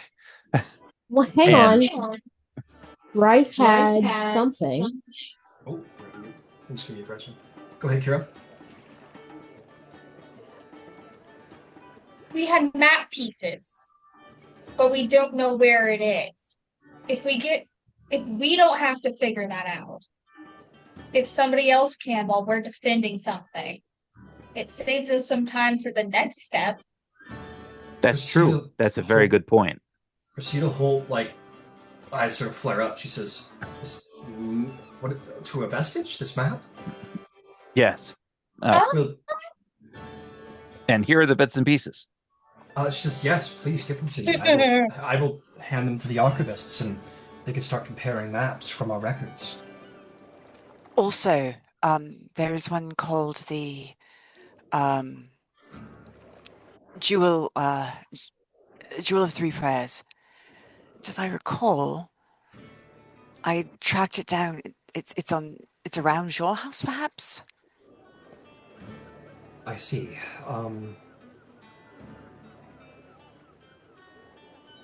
As far as we understand, I only looked at the information briefly. You brought it up with me once before, I believe, yes?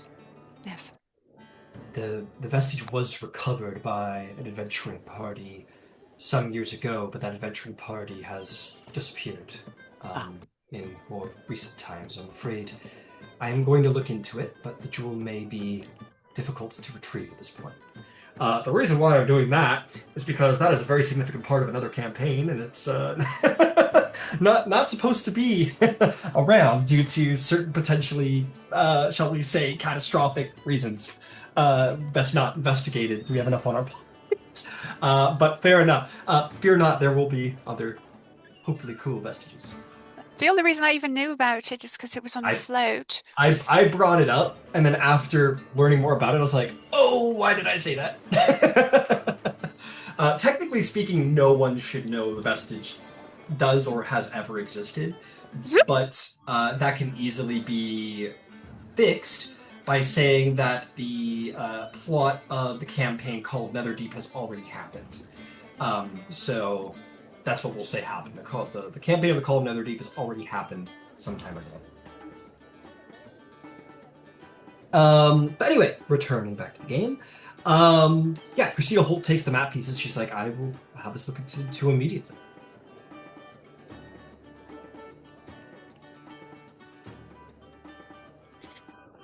One last thing might be very important to say. It's been 2 years since you've been employed by the Tal'Dorei Council. Would you be interested in being sponsored by the Cobalt Soul as you take on these next adventures?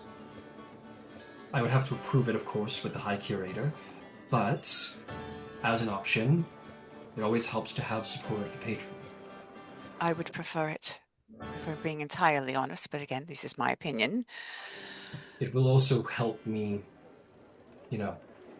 get better access for the things you need with my affiliation if you are associated. You don't need to join, but association and patronage would be helpful on both ends. We provide you with resources. We get to have a word in your ear about everything going on. Beverly's like, I like libraries, sure. I don't know. They sound really cool libraries. Yeah. She says, okay, since I'm having no voices in opposition, I will be sure to bring it up with the High Curator. So, leave all of this to me. All I want you all to focus on is that Searing Channel issue and vestige, and Westruun. Take that unto yourselves. I will be in communication. I will probably be in Westruun soon enough myself, actually.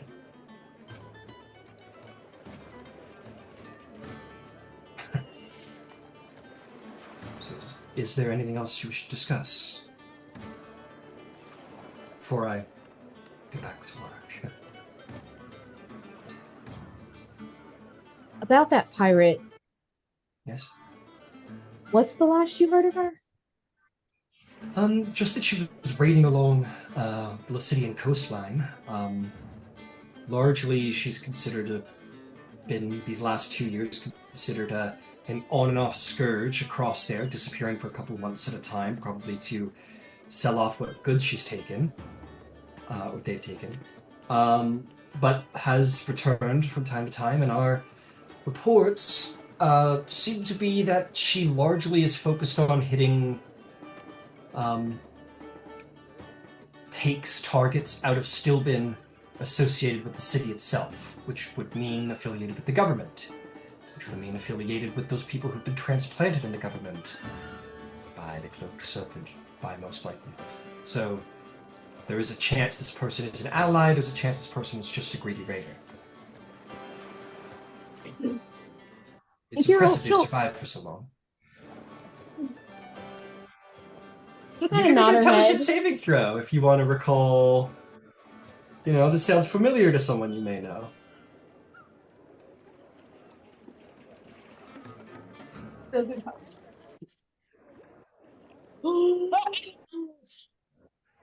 Nat 20.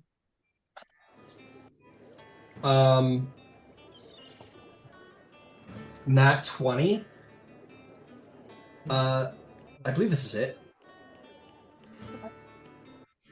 Hang on. You are suddenly hit with countless voyages on the high sea. You are rocked in your chair as you recall great dangers and fortunes taken. The blasting of cannons, the screaming of your mother, the freaking out and very attracted to your mother, your father. You recall the many adventures on the high sea, the trials, the tribulations, the fortunes, the gold, the absolute lack of fear for anything to do with danger, the daringness to take on any take, no matter how large. You recall your mother in all of her glory, and buy and still your relationship with her and your father and your ship.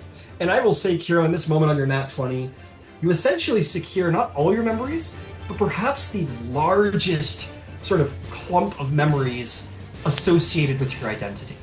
Your mother, your father, the ship you grew up on, your life as a pirate, the values you've had as a pirate, your values your mother had, all of these things come exploding back into your memory as you suddenly recall the great pirate that is your mother and the revelry.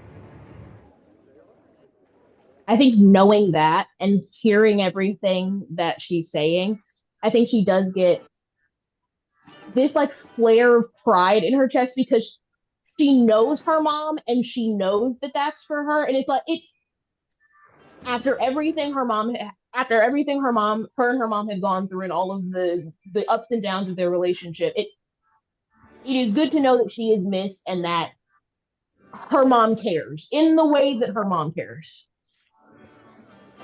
And I think maybe there's something pure about the restoration of the memory, is that in this moment you see it like in the sort of like larger context of like the whole story, as opposed to the events you might have clung on to in the past, and see the whole picture and see for all her daring and all of her, her ambitions and all that. Yeah, that at the end of the day, she's tried to build you into a similarly strong and fearless woman. And I think she doesn't say anything, but she does kind of just she sits there and she smiles to herself for a little bit.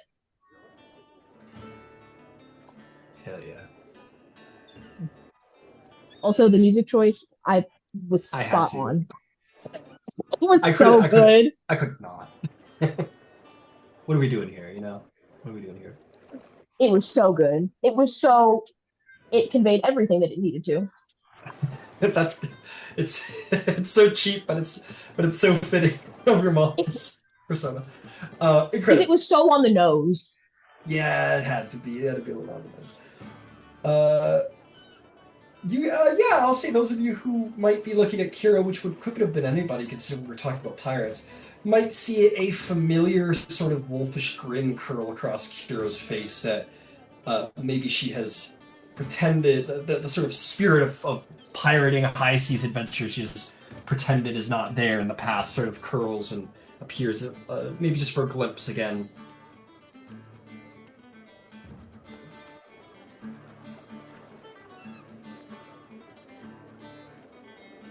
Cressida Holt will rise, say, well, best of luck at Westruun, and I'll see you there. I will probably be there tomorrow myself.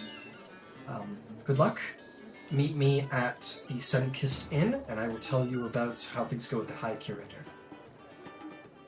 Do you want to see me now or tomorrow? Oh, yes, let's talk now. She'll take you aside. She says, so, tell me about this vestige. Tell me where you are with the Cobalt Soul. I hope I'm in good standing. Well, you are certainly in good standing, but where are you? Well, and she's done this before. That's not a dream. See that? Knowledge doesn't come without sacrifice. No, it does not. There are certain things I wish I didn't know. There is ignorance and bliss. They go together Knowing well. doesn't mean you can change, or that you should change it. Sometimes it feels like a burden, and I'll figure it out, but it's heavy. It is. Yeah. No, nothing else to really be said. You Truthfully, share the sentiment a lot of us can.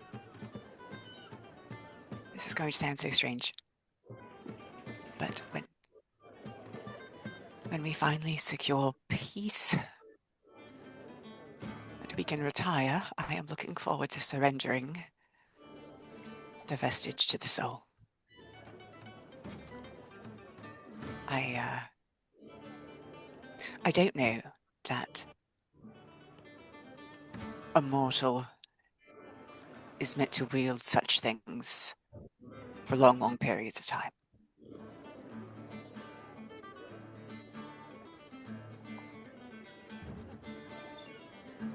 Sounds like you may have more wisdom than all of Vox Machina put together, it sounds like.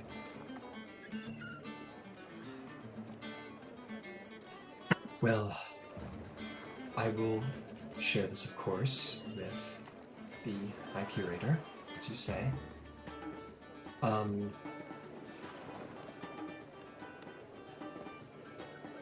Well, not the High Curator, we're only Tal'Dorei here.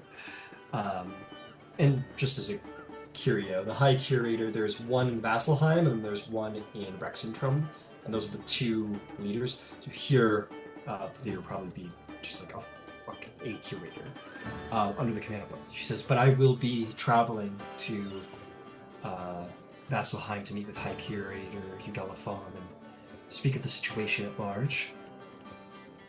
I think they will be quite relieved for all that is going on. I'm sorry I'm laughing. It's not funny. It's just I found out that my paternal grandmother is a burlesque dancer in the Dusk Meadow. She's genius, by the way. If you go, you must see her. But no, sorry, that was inappropriate. But yeah, I don't. Do you know me? I don't care. Because that's. I mean, there's worse things to find out that your grandmother is like a baker. I don't know. So yeah, that's my dad's mum. She's brilliant too, by the way. I'll have to look her up. Oh yeah. Regardless, You have served as the rank of monk for a long while now.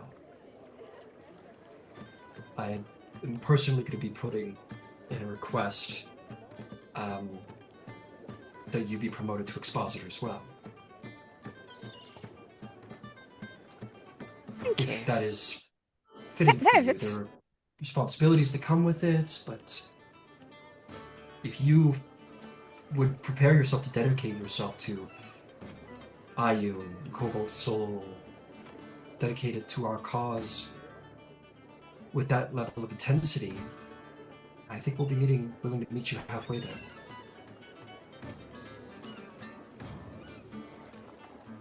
Give me the evening to sleep on it, but there's a world that needs saving, and while I do not necessarily think that the Council is just completely evil and awful, they do seem to be locked in stasis at the moment. I admit good points were put down on both sides of the table. Your friend's sword. I would love to see the Master of War take control of the Council during this time. Whoever is assigned that. I am partial to Keljaya, but I am biased. I've been her friend for near 3 years now. But Also partial.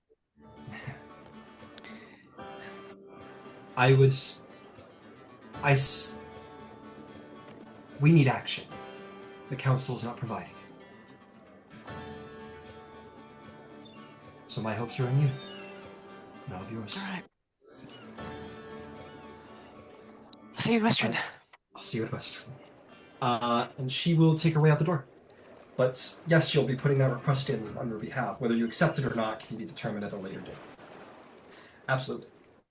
And that was more like I'm just letting you know I'm putting in a request and then just letting you know, like, you know, you would be pretty heavily associated with the Cobalt Soul after that. You know, you wouldn't be like a part-time monk kind of come in, come go. It'd be like you're in the shit now. You're in the circle of trust, and we're gonna rely on you. For the record, my instructions were not to make it a known thing that I was a member of the Cobalt Soul. The Yeah, instructions that was change. I will. that was a decision by Cressida Holt. You were good. Like you had followed through well, and that was good. But she decided to reveal that because she was about to offer patronage, and it's like, you guys ought to know that we're fucking spies now. if we're gonna sponsor you, right? So yeah, that's that. And why don't we take a break? It's at 9:30, and when we come back, it sounds like we might get some sleep, and we might go to Westruun and see about patching some holes over there. Huzzah! Let's say Westruun again. Headed in. Cool.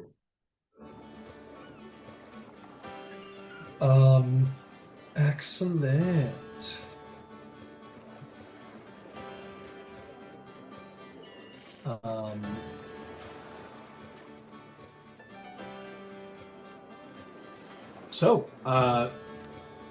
Yeah, Cressida Holt has left. You guys are more than welcome to continue your discussion, or if there's anything else you'd like to do here tonight in Emon, or grab some sleep, head over to Westruun in the morning. Have we back to the Bastion to check on it yet? Not as far as I know. That was on my list, and I honestly forgot. Fair. If I can cast Dreamwalk on everyone real quick before we separate. Sure. Yeah, if you're separated. Or you guys could all go see the state of your bastion if it's still And we can go see the state of the Bastion, of course. But yeah, I wanted to make sure that got done. I didn't do it this morning. Yep. Okay.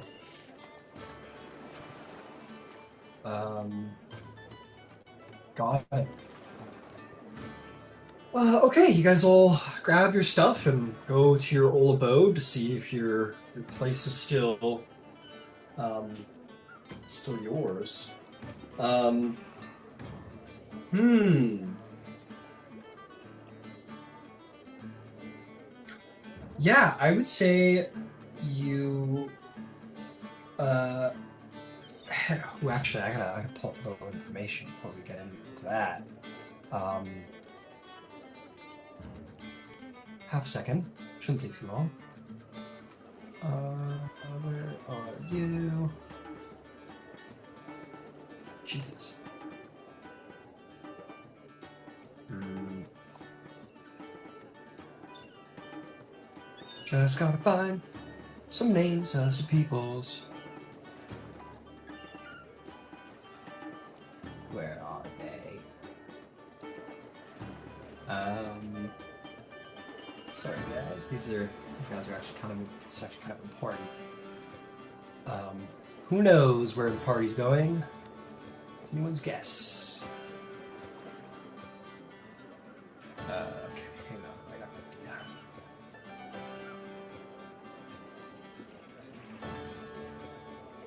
no.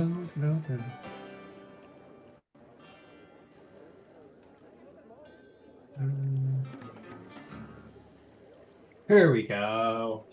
Okay, you guys head out of the city. You're gonna find that the northern gate has been completely dismantled at this point. Um, People flow through it, as they do, and you make your way out into the outer fields. Um, True to the political sentiment, it has kind of symbolically sort of like lowered the gates on like what was being considered the class system in the city. So that's good. Problem is there might not be a class system to worry about in a couple of months. But you make your way through the open hole in the wall that probably spans like several hundred feet between it. You make your way out along the coast, and you will come to your old place, which looks to be like largely intact.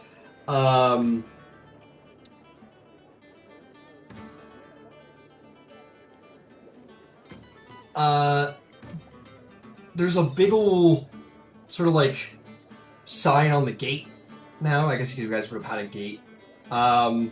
And it would be what is it named? What is it called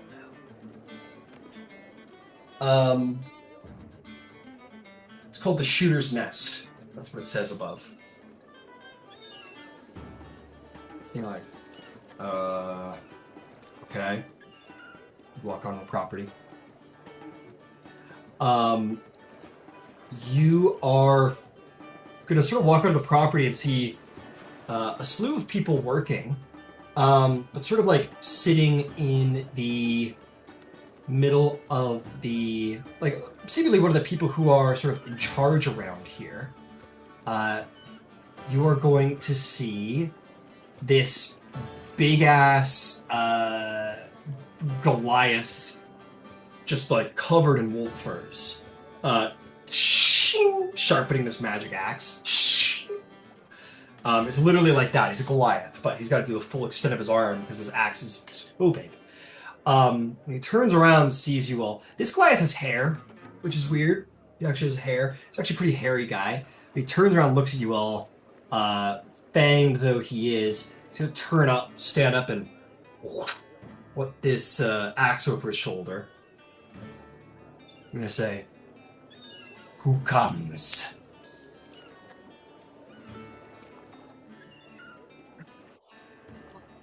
Hero will kind of step forward. The owners of this house. Who are you? He'll unheft the axe in it. He just like lets it gravity do its thing as he lets it down like that, and it lodges maybe a good half a foot into the dirt. He says, "Conquest is a valid way of getting what you want. You can see if it works out for you." And you hear off to the side, Whoa, whoa, whoa, whoa! And you're gonna see this dwarf who is wearing pretty nice armor, but wearing symbols of the Retrievers, which is like the elite fighting force in Westruun. Sort of like this is sort of like an old vet, like clearly. The dwarf kind of comes marching in, and kind of puts himself between Kiro and the big Goliath. He goes, "Easy, big guy, easy." And he goes, "Let you know who you're talking to." And he's gonna turn, and he's gonna say, "My apologies for my friend here. He has his purposes. Clearly, allow me to introduce myself. I'm Coldest Brinehelm. I'm a leader of Red Zeds. You are the companions of Zarvolg the Grim, are you not?" We are. Excellent, yeah, we are. Well, it's a pleasure to meet you. This is a little awkward. We thought you were all, not around. The word was the Aurora Concordant was no more. Disappeared in the Shade Barrow. We did, but now we're back. I see. Huzzah! Right. Yeah, we hasn't taken her eyes off of the Goliath. Like, if he hasn't looked away from her, she hasn't looked away from him. the Goliath hasn't looked away from you, but he's got this big, wolfy grit. Like, he loves the chat. Like, you can tell he's relishing. It's not even sure, there's a violence behind it, but it's like he knows he likes you immediately. He's like, all right. And he's staring you down with all excitement and ferocity. Ever so lightly, Drystern's gonna step up, not to get in their space, but just enough to be like, I'm Kiro's backup. I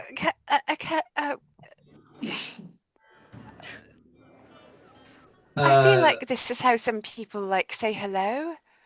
It's sort of like when dogs sniff each other's butts. He kind of the dwarf kind of winces as Udas said dog sniffing butts.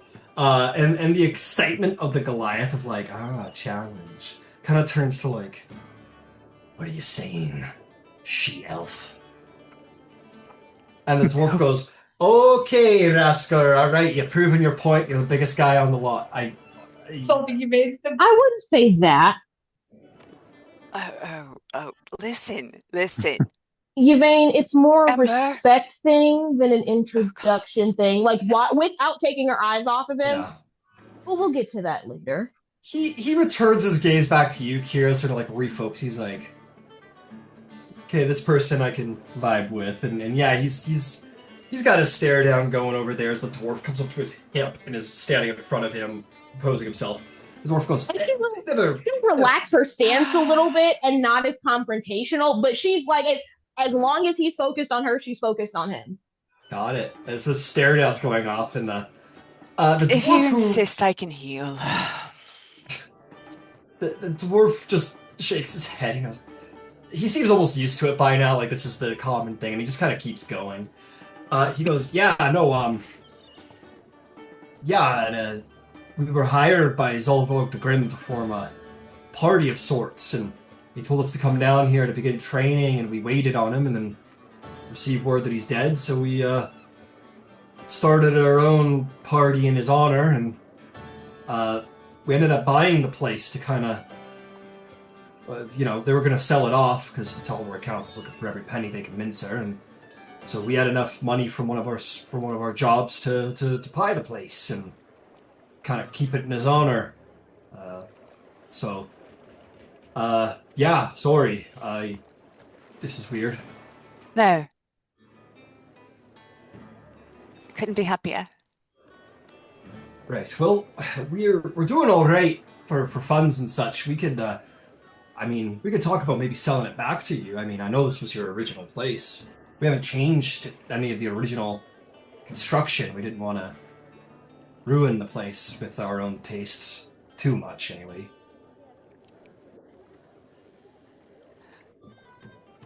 No, there might be some things that I would like to get, but... Well, we kept everything. We might have put them in some...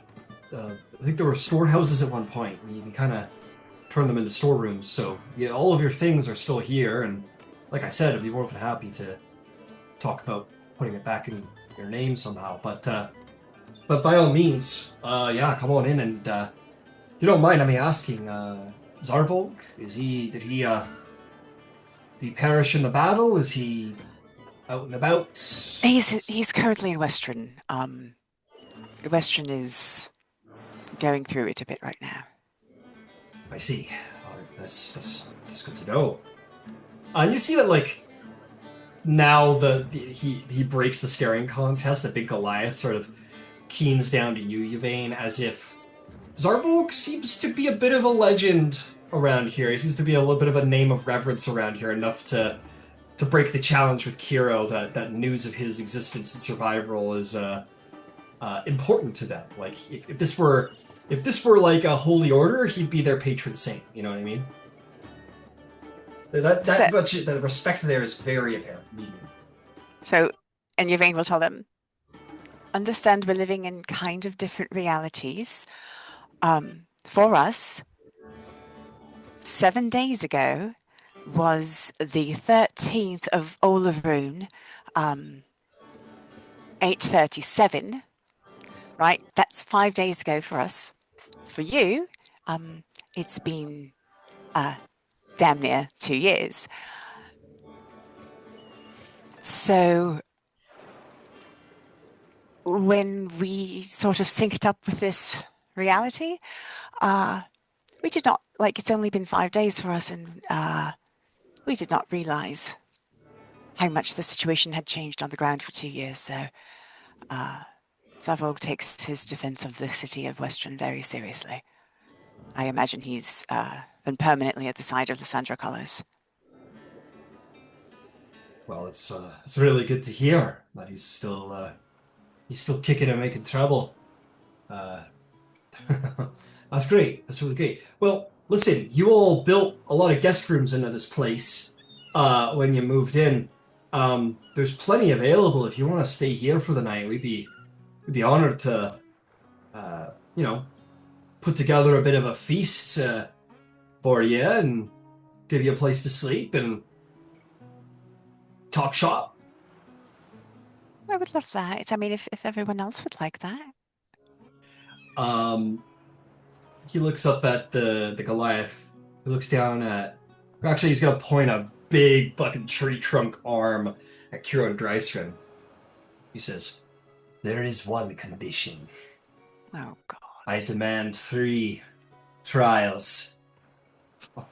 A food-eating contest, a drink-drinking contest, and a proper scrap.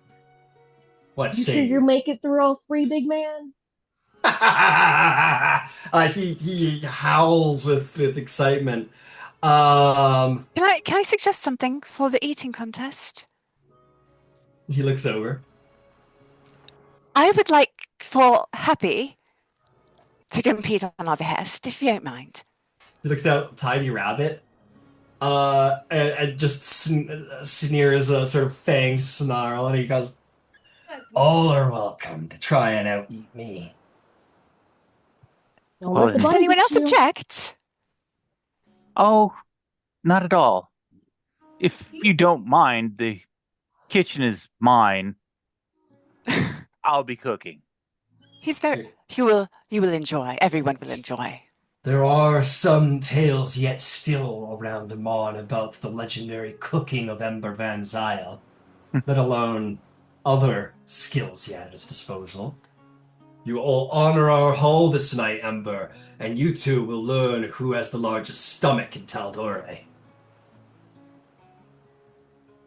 And he cackles, and he just like slap, like, you're tiny to him. He just like throws his arms around you two, and you guys are now friends. And he goes, "They call me Two Fangs, but my friends call me Raskar. Let's go." Or he says, "My name's That's probably backwards, right? He says, "My name's Raskor Vaynar, but my friends call me Two Fangs. So let's go." And he cackles with sort of delight as he has people up for a good challenge. and you guys can find your way in. Ember, it sounds like you're making a feast tonight, my friend. So please tell me, what is it that you're cooking? Oh, I'm going for something exceptionally simple. Uh, chili and cornbread. Great. And Incredible. the Goliath will be hot enough to literally peel paint. You're mean. um. Okay. Okay. So you've got like two pots going. One Mhm. is Oh yeah. well, Well, yeah. I have to have enough to feed everybody. Fair enough. Fair enough. You got like yeah, that's fair. He's a big guy too. You got like one big pot here, one big pot here, and you just leave that on the fire a little longer. Um. Oh, I know. I know. He's a ringer. Okay. What ensues is I'll just say that we've got Kiro, we got Drystrom, we got Happy on a booster seat, and we got Two Fangs. Is there anybody else who is competing tonight? Okay. There's no one else. Big things of chili and bread are served. Um, the terms are laid out by Two Fangs. He says, "We drink and we eat. You only get a new round once you've finished your ale, your bowl of chili, and your bread. Whoever has ate the most and drank the most in the end is the greatest amongst us." And then we fight. Don't let the rabbit beat you. He looks over at the rabbit, like genuinely, like, should I be concerned? No, it's fine, it's fine. And essentially, what ensues is like, oh, and you guys like start shoveling back chili. You're covering your faces in chili and whatever. And he takes his bowl and starts like, and he kind of hisses from the burn and looks over at you, Ember, knowing what you've done, and he like squints and he like will essentially go into a barbarian rage and will he starts drinking it and it's like all the steam's coming off of it and you know his tongue is non-existent, but he just like he's like, I'm not losing. He will hurt himself. He will not be able to taste anything for probably a good couple weeks, but this is important to him. The lesson actually comes in the morning. Yeah, no, Oh, it doesn't hurt yet. I know. Oh, let me ask, is it when you say hot, do you mean spicy or do you mean temperature? Oh, spicy hot. Oh, Like, spicy temperature. Okay. Ghost pepper hot. Yeah, okay. Then it's different then. He actually I think he kind of likes it up the front and he's like, "Oh." He like raises a mug to you, Ember. And he's like, "Ah." And then he keeps going and then he starts and then he goes into a rage and he's just like sweating. And he just starts like actually pouring sweat and he's like, and he's like just chugging ale and he runs out of ale and he has to finish his stew to get more ale.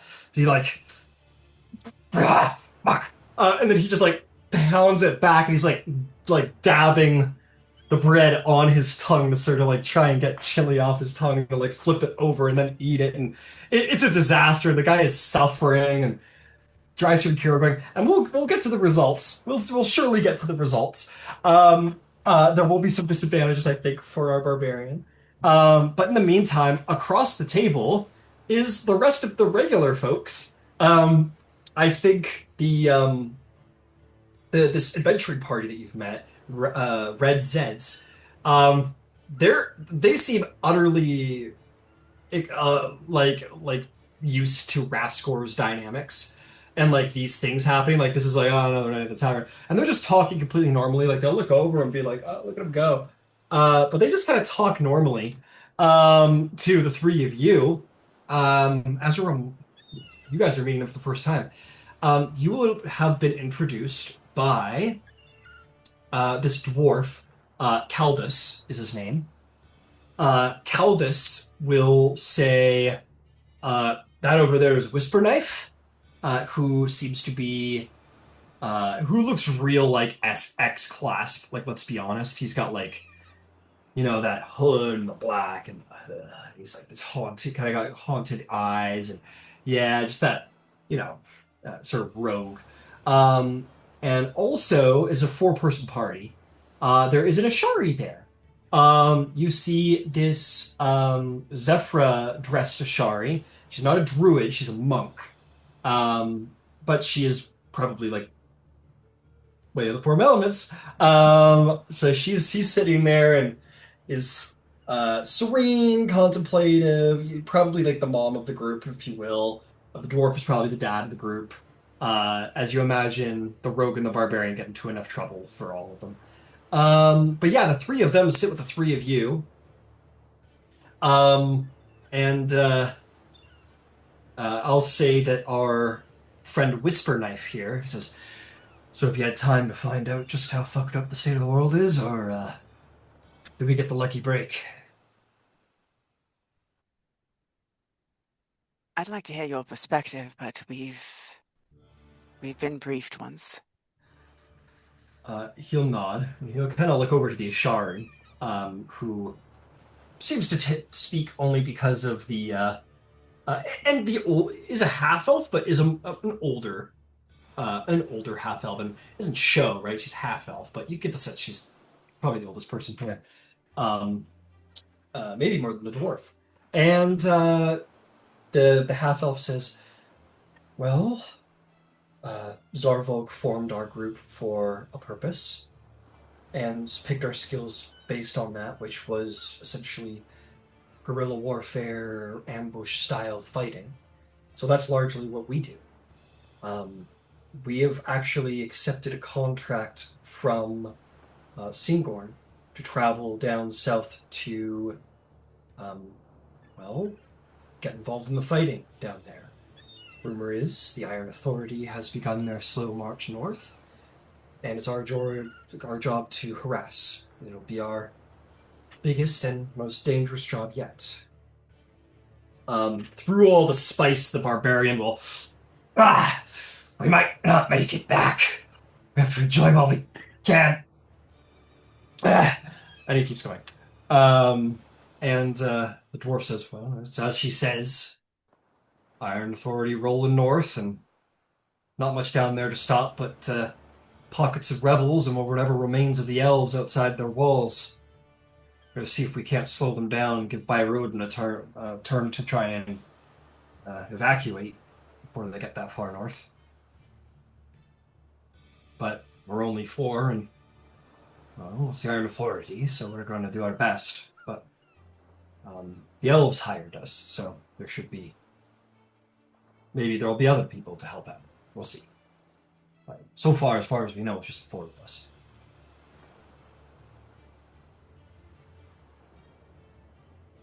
There's a grimness at the table. It's a very dangerous thing they're going to go do. But I think Whisper Knife will say, it's what Zolvolk always intended for us, though, isn't it? And they all kind of nod.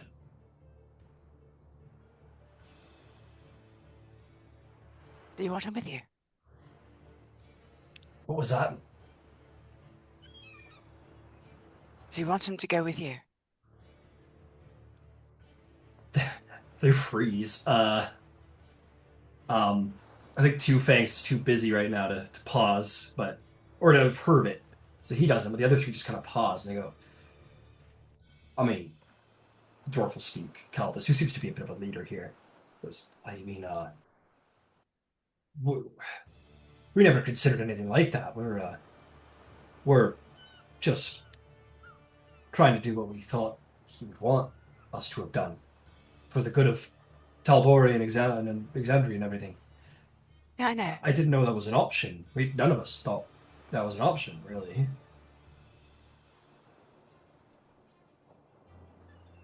You should have the choice. I mean, of course. I mean, I wouldn't want to put any expectations on him or what he had planned, but if you it would be our honor if he would go with us, but I don't know what his will is. Well, neither do I, but we can ask. We'll tell him that if you were to be with us, we'd be ready to stand behind him. We built our whole group, and our image and everything we've done the last 2 years has been kind of based on what he told us his mission was. Yeah, I know. Yeah, please tell him we're here, and we await his return, if you would mind to.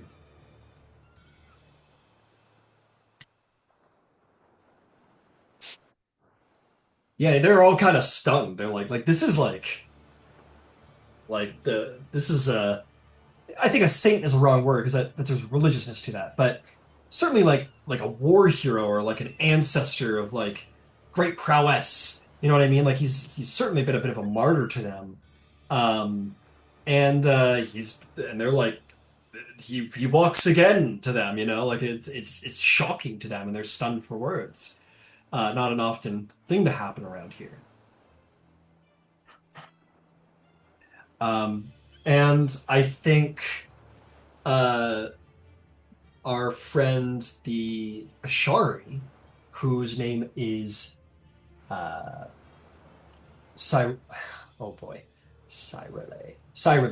but she says you can call me Cloudglin. That's her last name, Cloudglin.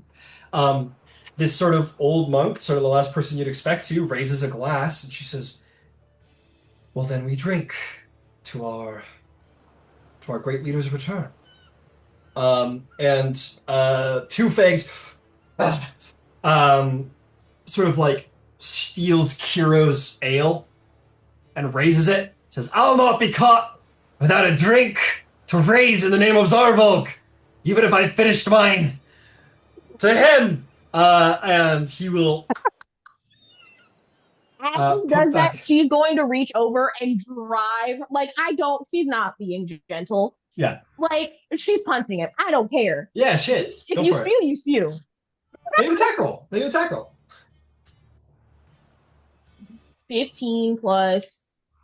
If it's unarmored... Yeah. It's still plus 8. 15 plus 8 is 23.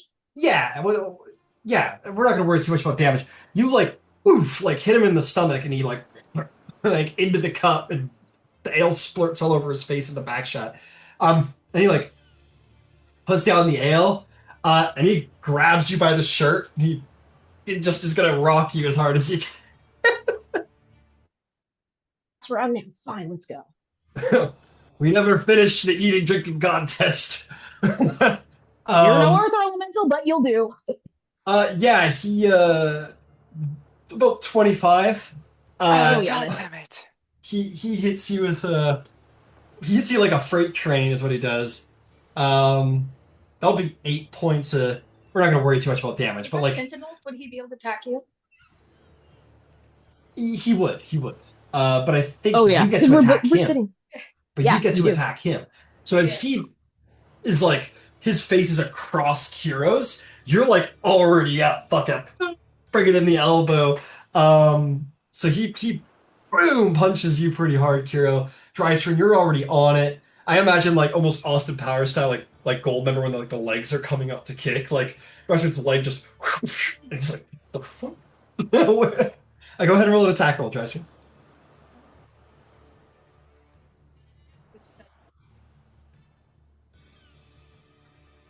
17. 17. Let me think. 17. That will miss actually. You kick him in the face, but you get the sense he blocks a lot of punches with his face, and while it probably hurt, it's not going to damage him because he's got barbarian constitution. And he and I think the three other members of Red Zeds just lift their ales as the whole table just fucking goes flying and all the food goes flying, and then they just sit there and keep drinking. They're very used to this. And the three of you just tussle around. Like he As an grabs one of you interesting and note, throw. Yeah, Hero also has the Tavern Brawler feat. So, chairs, table, and she has a Tavern Brawler feat and a strength score of 19. Chairs, table, yeah, everything is on the table. yeah. He like grabs Drystrin like tries to huck Drystrin out the window. But Drystrin like does a flip and it doesn't happen, and then Hero comes up with a chair and fucking bashes it over his head, and this guy's like cackling and roaring and laughing the whole time, and then he grabs Hero and like flips Hero, and it's just it just devolves into an absolute tavern brawl. And I think the other three members just kind of watch like, oh, he doesn't usually fight in his weight class. This is pretty cool. I actually enjoy the brawl. And that devolves. Interestingly enough, that is exactly what Kira was thinking. In the reverse, she was like, "Oh, you can take a punch." Oh yeah, Or- this guy can take Yeah. one hell of a punch. This guy's yeah. Yeah, this guy's their tank. And he's pretty good. So yeah, you guys start fighting and brawling. He's like throwing you over, and then he scolds you for like not being good humored about it, and cackles, and then you jump up and knee him in the face, and he laughs about that, and you guys are just having a little tussle. Ladies, yep. gentlemen, I'd like to point out for your consideration, you are messing up my kitchen. And at that, she will immediately drop everything, find a chair, write it, and sit down and go, "Sorry."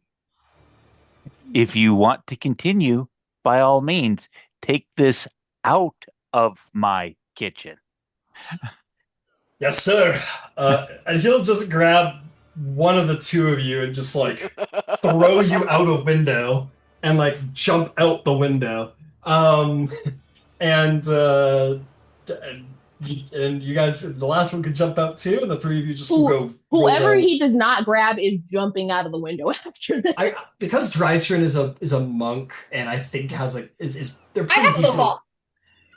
Oh yeah. I was gonna say like he probably ends up going. Well, both of you are like pretty powerful marshals, but Kiro's got like athletics built on a high strength, whereas you have like a good athletics based on a high dex. So I think he grabs you because you're the easier to grab, and he just like throws you out the window, and you just like land on your feet, Naruto. Kiro jumps out. I'm like after him, and yeah, and it devolves into a nice little fight in the courtyard. People get the hell out of the way.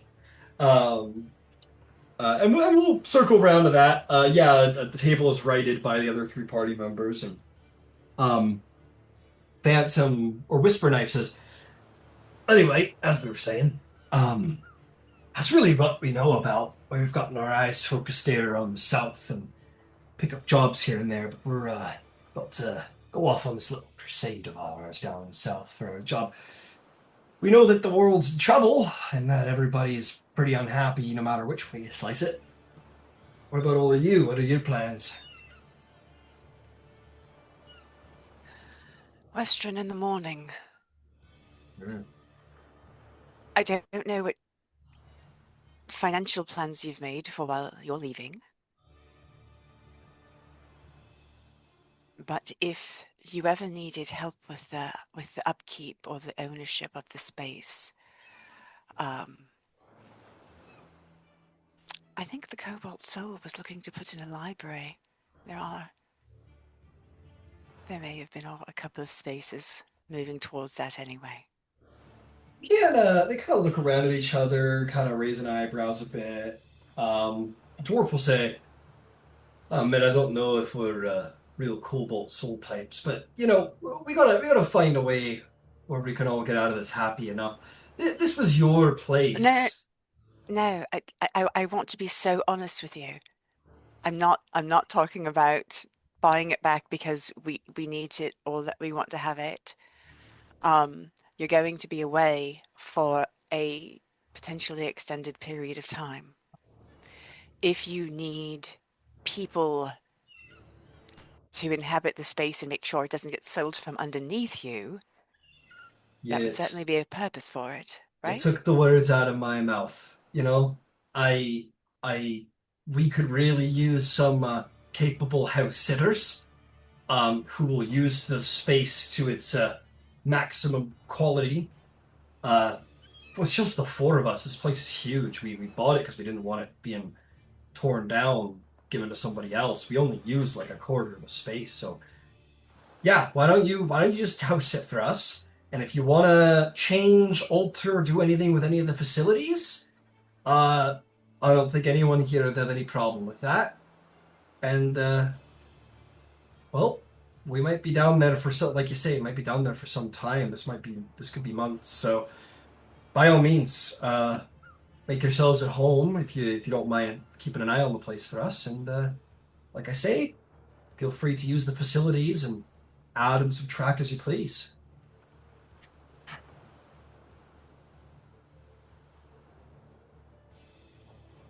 He kind of looks around at his own group like, yeah, yeah, yeah. And they all nod and they all seem to get together. That seems like the best thing. And they're gonna let you be house sitters while they disappear for I say house sitters because you can tell they're like, oh no, this is like your space, and this is like they bought a to them they bought a historical site that was inhabited by great heroes, and those great heroes have returned. They're like, oh no, like, yeah, like, sure, house it, whatever. They're giving it back to you. No, but we've like no, they may be an extension, but they're part of us. So this was also their home, right? Yeah, There's no like this was like there's no separate. Look, we'll yeah, work yeah, it yeah. out. I'm just talking above the table, like this is what it's like for them.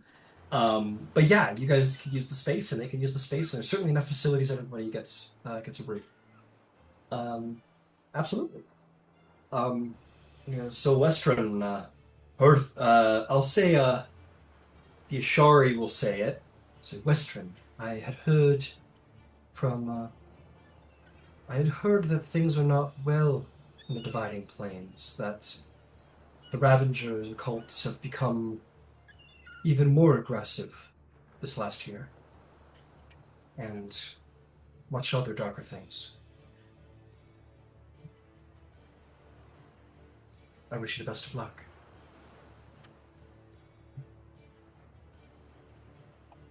Um, yeah, and with that, I guess we'll travel downstairs where I'm sure at this point Drystreet and Kiro and Two Fangs are like broken nose, bloody, like a little beat up. You guys were doing that sort of like when you're 8 and you're fighting with your siblings and people get a little too hurt and you but you guys are big brawny adventurers, so you guys probably get way too hurt.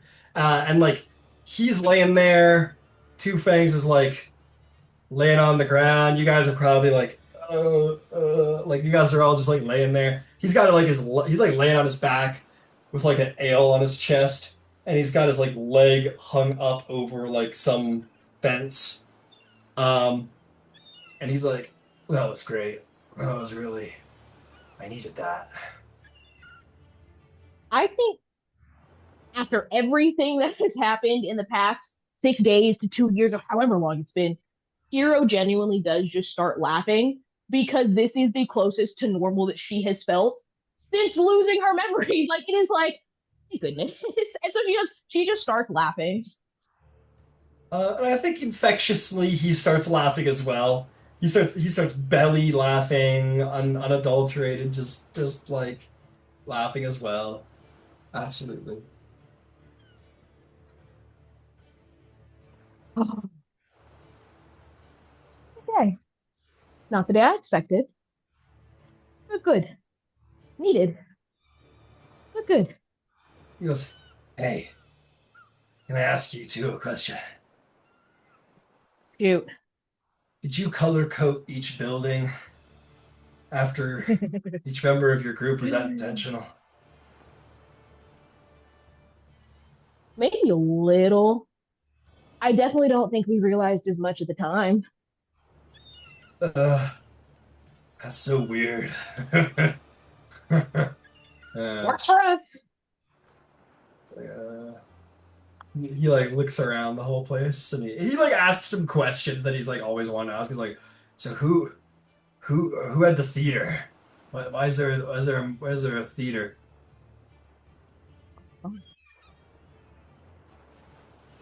Kira wouldn't. Kira would know. Kira wouldn't remember it was Nix's. I don't think. Yeah, no, no. She said, I don't know. Uh, Seems like a thing they'd have though. uh, Some of us have got a flair for the dramatics. yeah, definitely not you two. Like Alex over at the you two. Um, as a fun note, Yvaine, as you and any one of you, as you look out the broken window, you might be pleased to see that the cherry tree has turned into it's there being a maybe not a full druid, but someone who was raised around the druids here on the premises. Um, it's probably grown about 2 times as fast as it should. So the little cherry trees have grown about. It's been 2 years, but it's grown as if it's been four. So it's got some. It's starting to take shape. Starting to become big again. I mean, Yvaine probably would have to go down and put her hand on it, and like she'd probably just like full on cuddle with it at this point. Wrap around the base of the tree. Incredible, incredible. All right. With I that, was gonna ask him about Roshra. who? Well, I mean, that kind of answers that question. Alright, go to God's brawl at some point. Okay. Love it there. There's always someone ready to fight. You mean that old fucking guy? Yeah, and he's always grumpy, has a problem with everything. Honestly, we need to catch up, and I need to throat punch him more than once. Um, yeah, no, he's there. I'll be honest, the last couple of years since the old Earthbreaker died, no one's really taken up the mantle. They've kind of just been I don't know, languishing, one might say. There's a lot of people in the city kind of think that maybe Kor doesn't have his eyes on Tal'Dorei right now. No one's willing to take up arms. But I say, fuck that. Double fuck that. Um, good to know. Okay. I'll ask you, Vane, for advice, honestly. Yeah. All right, well, I'm gonna go, hey, I'll fight for you two any day. He just Hey. pulls himself up and will kind of, not even so much a limp, like he should be limping, but not so much a limp. Off to some part of the place to go sleep off all of the not being able to taste and full belly and hurt. If Kiro sees Yvaine come outside at any point during their interaction, like she'll give Yvaine her time with the tree because it seems like it's a very special tree, Yvaine. But after the Goliath gets up and leaves, she'll pull herself up, pull Dresden up, and then just come and sit, not necessarily right behind Yvaine, but just close by.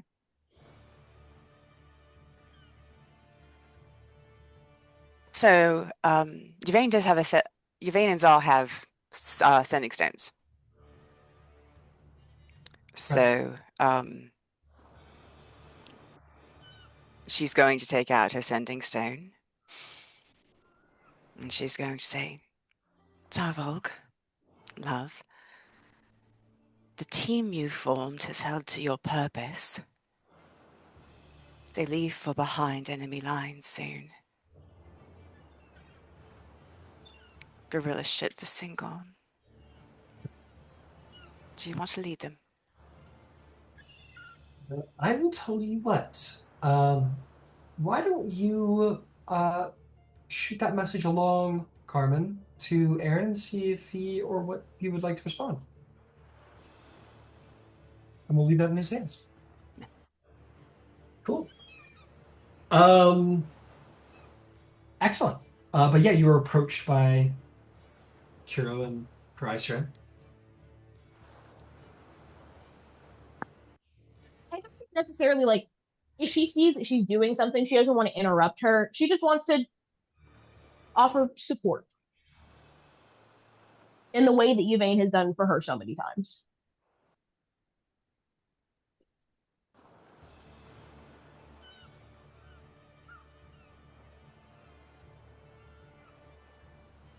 He's going to lead him. I know he's going to. I know him.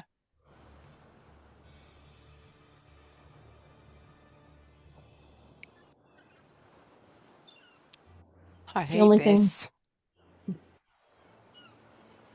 the only thing harder than worrying about the people that you care about when they're standing right in front of you is worrying about them when they're not. Yep, I know. And I know who he is, and I know what he does, and I know what I signed on for. But this particular moment, I'd Not carve always a out my comfort. other eye to keep him safe. I would. I swear. No, I wouldn't. You would. Does it make me awful that I wouldn't? God, what's wrong with me? All right, no, I've got my shit together. It's fine. It's okay if it's not. Yvaine, it's me. Of everyone in the group in recent history, I think you and I have been inside each other's heads a little more than most. I still can't put a name to what Shade Barrow changed for me. And I didn't have my eye removed. I didn't have to go through the trials of getting a vestige. Not being okay is okay. You've met my mother. She would know what to do. She would be fine. I She don't didn't know how she always. does it. She didn't always.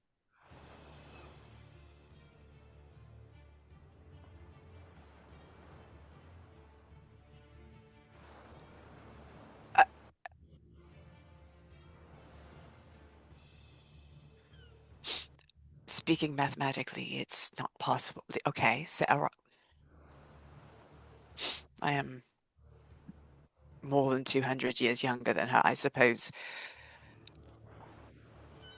that does make so much of a difference.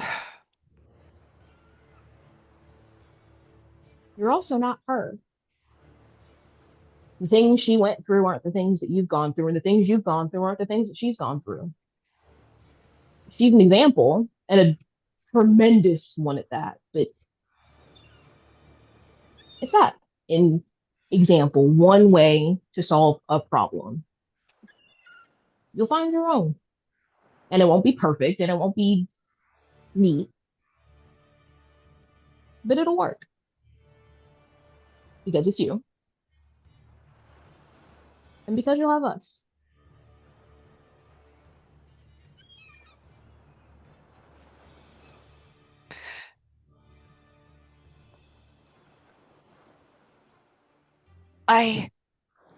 I need a really good wizard. Maybe Glint, you don't know Glint. Fuck. So there's temporal displacement, right? We go from one place and it's all fucking wonky. And Right? there's got to be a way to calculate it. Which means, in theory, there's a place that would send us back. Even if we can't go back to the beginning. If we can go back just a little bit, we have a chance to stop some things from setting in motion. This isn't for something for us to do. I don't even think we need to contemplate it right now. We don't know enough of what's happened, but it's an option to keep open. Yeah. See? You're you. You don't have your mom's solution to things. You have Yvaine's solution to things. And trust me when I say they've gotten us out of a lot, helped us avoid even more. All right, you two had a purpose. What's on your minds? And thank you.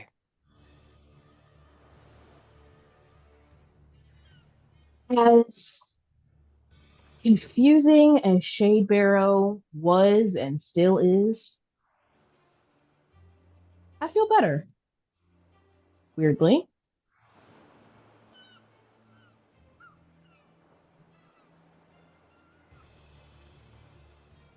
You ogled my grandmother. In fairness, I saw her when we got there, and then I was otherwise preoccupied. You all drooled over her for an afternoon. In fairness, Evening. I'm her granddaughter. And In I fairness, ogled your her. dad So didn't you tell you. know. Yeah. I feel like you should have, I feel like that should have come up, right? Not that I remember everything, but from what I remember of my mother, I can understand the sentiment.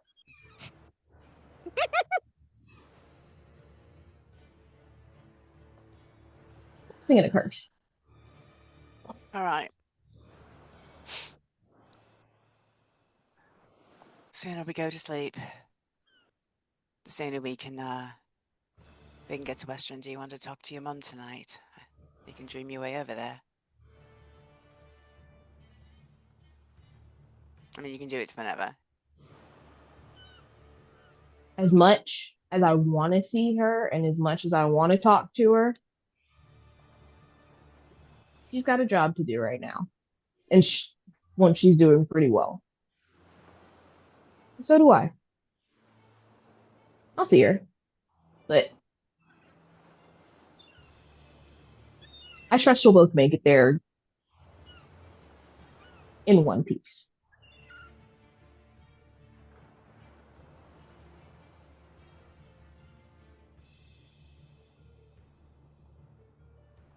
All right, well.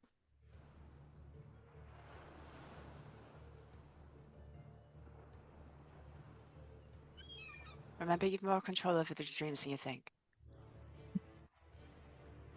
Still getting used to that. For some reason, dreams get weird around Westruun, so we're just going to do this. I like it.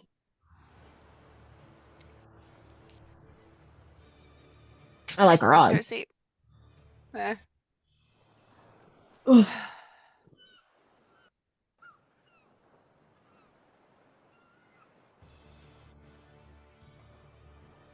Do you want Yvaine to make a roll to see if she goes mad over the night? Yeah. May roll me a d20. Just a flat old d20. I'm sorry, it's an 11. Oh, why can't you let me do things? I'm It's okay. I'm gonna lie and just be like, It's a now. No, don't lie because it'll happen one day. Don't worry, I gotta. You sleep enough it'll turn out. Um. Okay. There is something. Um.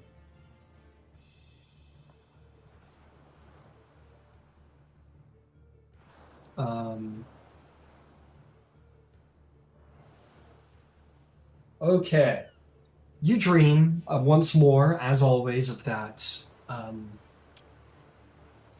sort of all the geometric sort of shapes and whatnot in your dreams.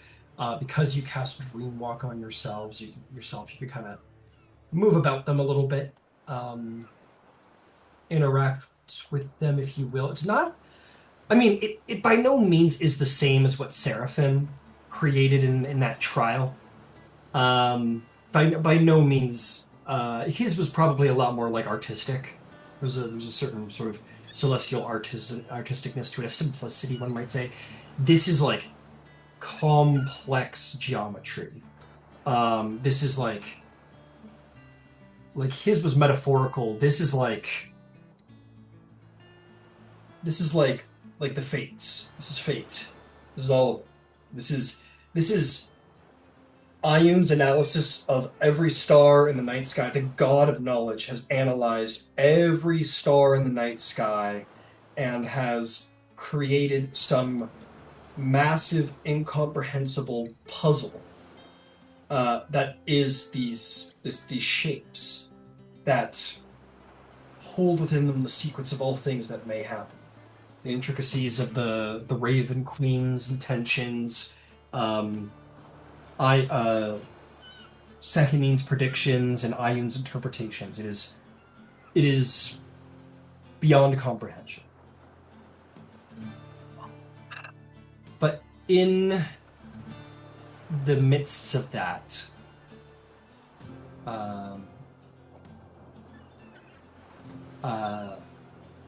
you hear again those two feminine voices. They're feminine. You recognize them ever so slightly, but you have no idea who. It's too faded to really get anything hard, solid out of it. It's more the tone and the actual like timbre of the voices, if you know what I mean, like the use of words. One of them says, "You come crawling back. How delicious." And the other says, "I'm not here for you. You know who I'm here for." And that's all.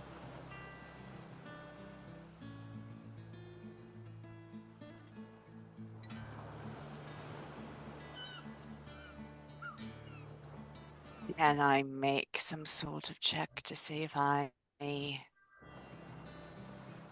can pinpoint what it reminds me of? Nope. Unfortunately, I'm going to be cruel and allow that to continue in the wonderful mystery that it is. But we will see what's going on there. That's terrifying. Absolutely. Thank you so much. Yeah. Maybe the vestige. I don't know. I admit off the top of my head, I don't recall all of the features I gave you. But hey, maybe the secrets are locked within the vestige.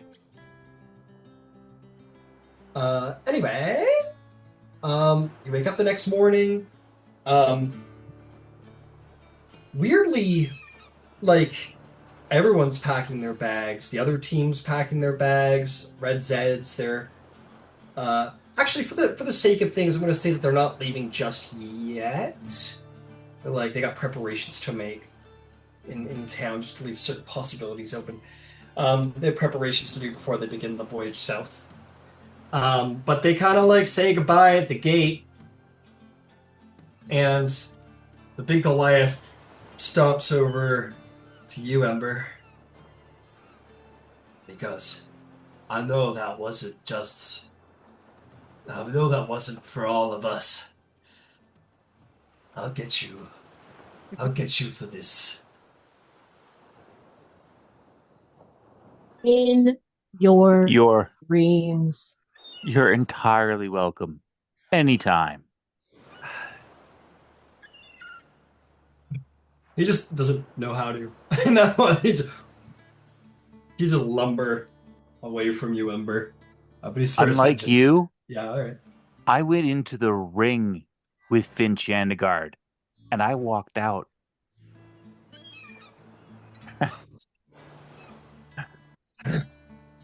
To do. Get back, Ember. Defeat Finn Chandegard in single combat.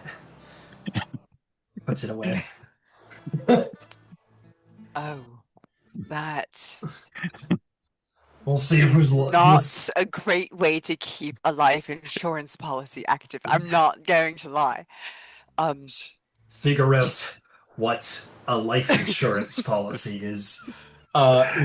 He puts that away and he goes, with a completely numb tongue, he goes, I'll get you for this. You'll thank me in about another 4 hours.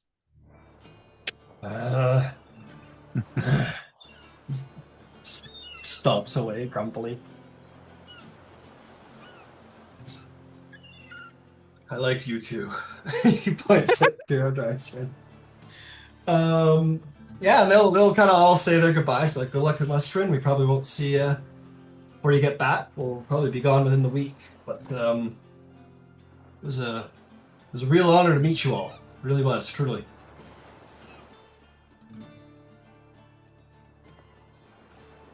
Thank you.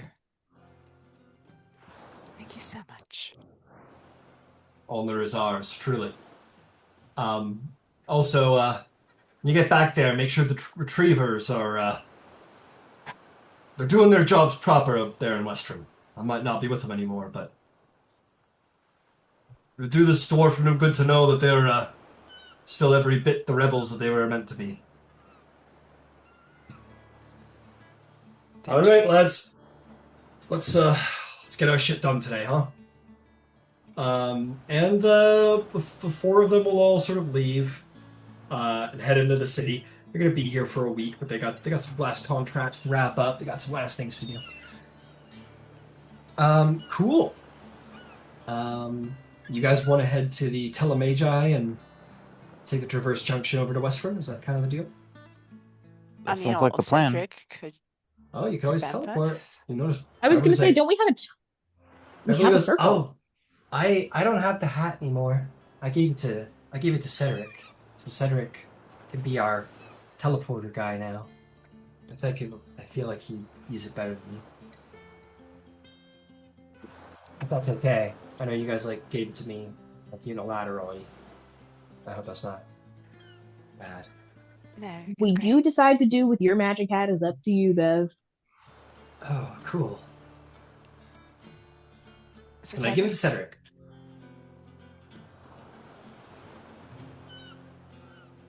whenever you're ready.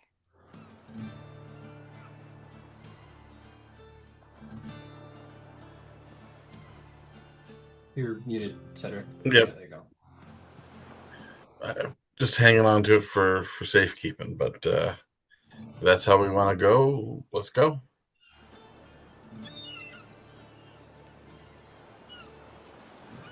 All right. You take out this crazy hat, Cedric, and put it on. And you feel quite steady. And an hour later, you were attuned to it. You could have done that at breakfast. No issues there. And yeah, you cast teleport. Let's see how well it goes. I think the place I'm most familiar with would be essentially the stoop of my sister's house, because I Yeah. spent a night sitting there. Yeah, absolutely. You think about that stoop. Think about how much it kind of hurt your butt.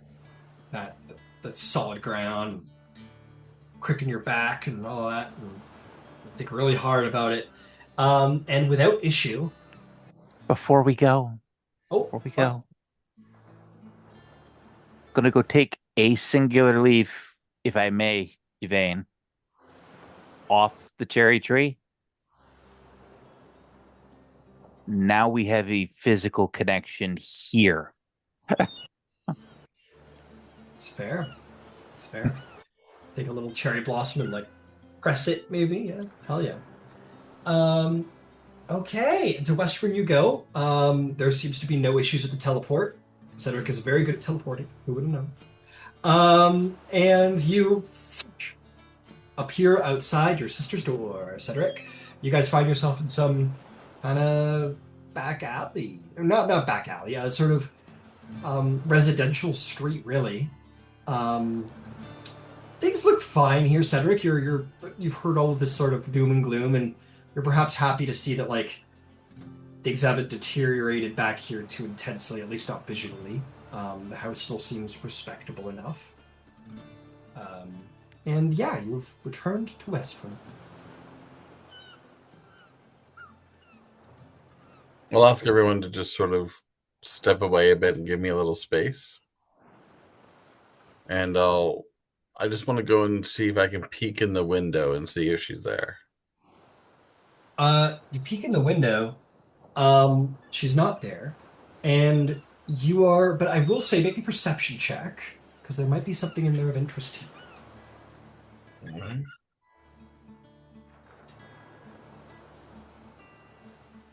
22. 22.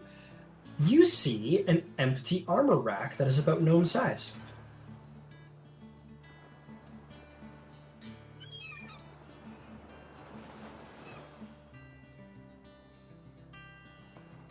Other than that, things look fairly in order and fine. There's a gnome-sized bed. I think you would actually, you know what, being the skilled fighter that you are, I think you'd notice little things here and there where you're like, oh, what the hell? You see like a whetstone over by the bed, used for sharpening blades. And then yeah, like this empty armor rack. And this isn't this is like a proper arm, like it's just a wood thing, but it would be for, meant for like a proper kit, as opposed to like just like a chest plate or something like that. So, it's an empty wood armor rack.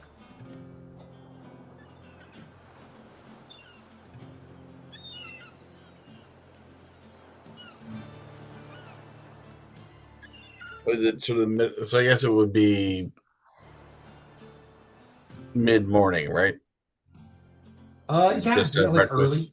Yeah. So it'd be fair to expect her to be out working Yeah, she's probably normally. You can always ask a neighbor or something, see where she's at today. I was hoping to avoid this so quickly. But yeah, I'll knock on a couple neighbors' doors. Okay, you knock on a door, someone opens their door and says, good afternoon, Sir Knight.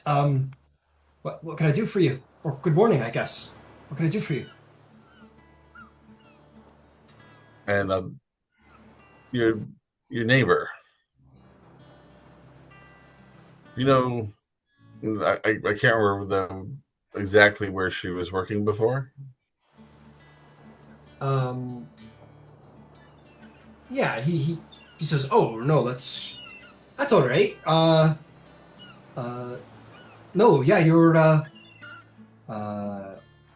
sorry, I admit I'm struggling to find your character sheet. Where it went off to. You're in the campaign? You're in the D&D Beyond campaign? Yeah. Oh, there you are. Sorry, I was looking in the seas. I don't remember where you said before where she had been working. That's all.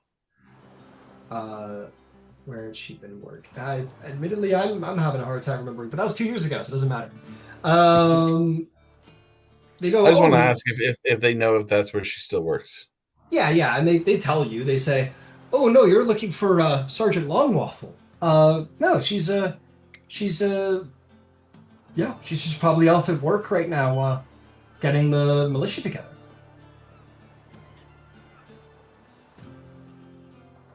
Sergeant. Aye. She's very, very inspiring young lady. She's there was this attack 2 years ago on the first bastion. It's the Temple of the Longbearer here in Westruun, and I guess it kind of lit a little fire under her. She'd tell us that it's our responsibility to protect the city, and I know she was she lives in this neighborhood. She's struggling for coin a little bit, but she's doing better for herself now these days, and with all the problems going on with all of the cults and everything, I guess we need people like that, so. Better for the city. Thank you. Thank you kindly. Yeah, sure. He closed the door. Shit.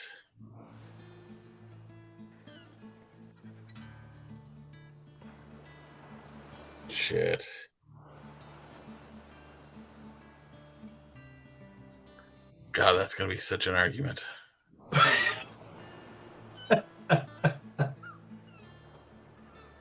Well, I'll go find everybody else. You turn around, and I think they're all standing there. That's what I think is going. I mean, they appeared with you, right? I don't know where else they'd be.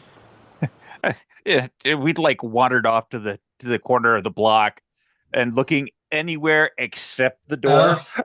Yeah, you look over and they're all faces in every direction, but where you Hero are. has Phantom, like Hero pops Phantom out, and she just has him like in her hand having a conversation.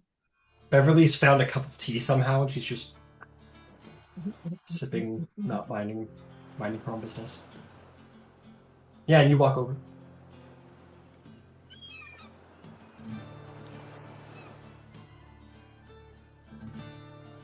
I don't want to talk about it. I'm gonna just keep walking. Okay. Fair enough. Fine by me. Family can be difficult. Okay, you guys can walk into all right. What's the plan? What's the plan?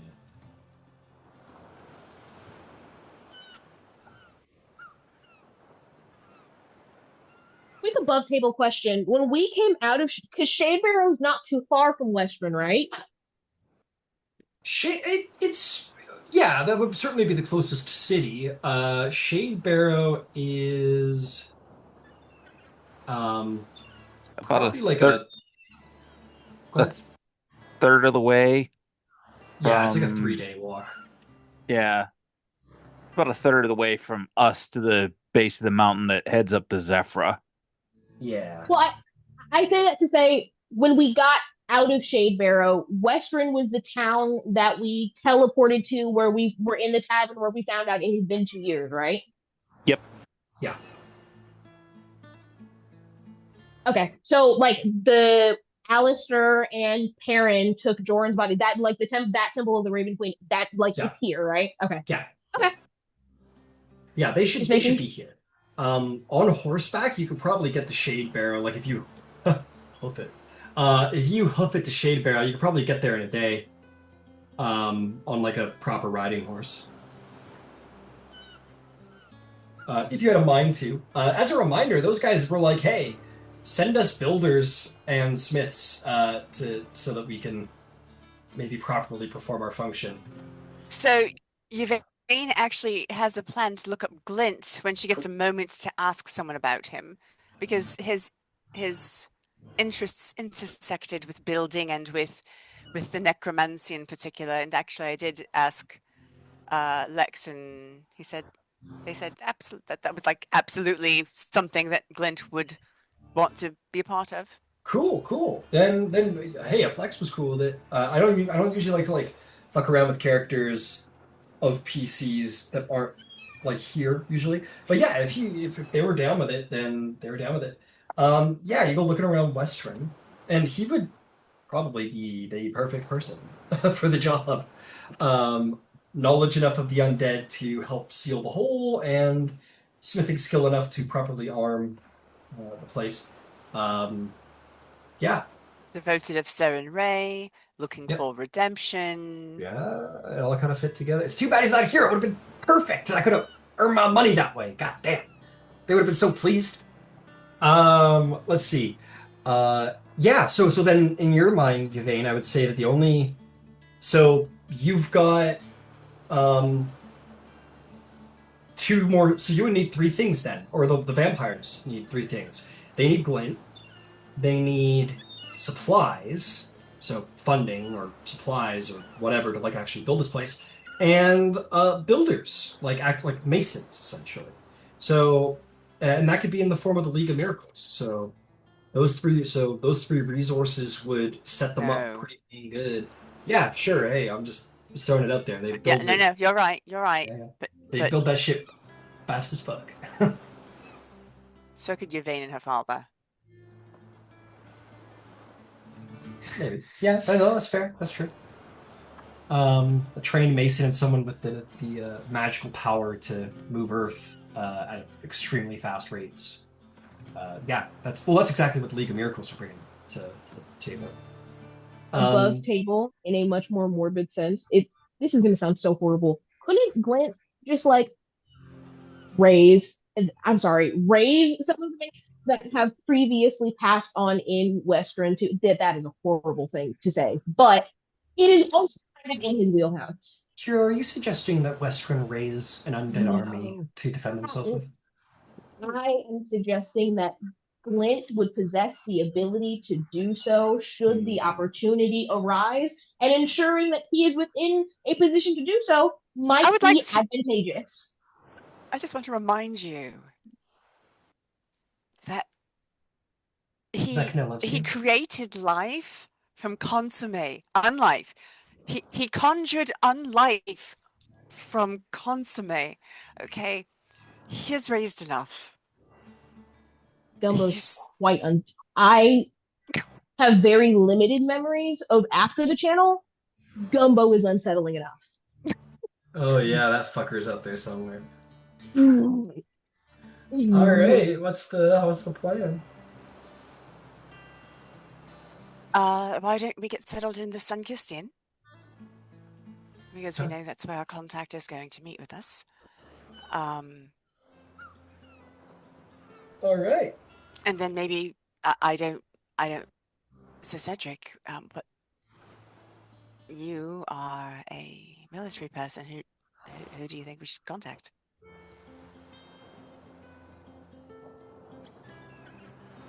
You have a pre-existing relationship with some of the leadership of this town, do you not? The mayor. My lord. That would be a place to start. Well, why don't we do that first? All right. So we're going to the Sun-Kissed Inn first, or are we going to the Lord Mayor's house first? Let's go to Lord. I mean, to Cedrick. Yeah. Lord Mayor, or it's a not a yes or no. Lord Mayor or the Sun-Kissed Inn? Where are we going first?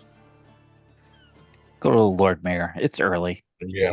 Okay, Lord Mayor it is. Amazing. You guys head to the Lord Mayor's house, or manor, I guess I should call it. And you are going to, be, halt, who are you? And you flash the badge. Beverly's like, who am I? Look at that. Like, Aurora Concordant. Excuse me. Please go in. Don't let us disturb you further. It's an honor. I was like, damn right, Sonic. Walks in. She goes, that felt crazy. You guys head on inside, and you are welcomed to meet with Lord Mayor. That's interesting. Lord Mayor Lysandra Kalos. You see the middle-aged Goliath woman who has similar circles under her eyes. This woman has been hard at work trying to protect a city with too many problems. But she is still in office, even these 2 years later. A lot of people around here have guessed that she probably will hold election forever because people love her. She has the love of the people. She is also surrounded with a number of, I believe it would be, let's see here, I'm just looking at the government staff really quick. She has like a small supporting council. That's right. She has like a number of council members in the room, a number of military members in the room. She's certainly got the map laid out. And she turns and kind of blinks a couple times in surprise along with the other councilors. And she goes, Aurora Concordant? Is that you? You're back? One of the mages goes, hang on. Casts a spell and casts another spell and blinks. No, they're not agents of the enemy. There's no illusions. There's no invisibilities of any kind. It is them. And the Lord Mayor comes up like, thank the Lord. She doesn't say that, but she comes up and like grabs you in a big Goliath hand each and starts shaking your hand. Goes, thank the gods you're back. Just in time, if I might say so. We could really use your help, the defenders of Westruun. We could really use you. Where have you been these last? I was concerned when I stopped dreaming very important prophetic messages every week. I got concerned that you actually had died, as the rumors had said. want to put that up there really quick.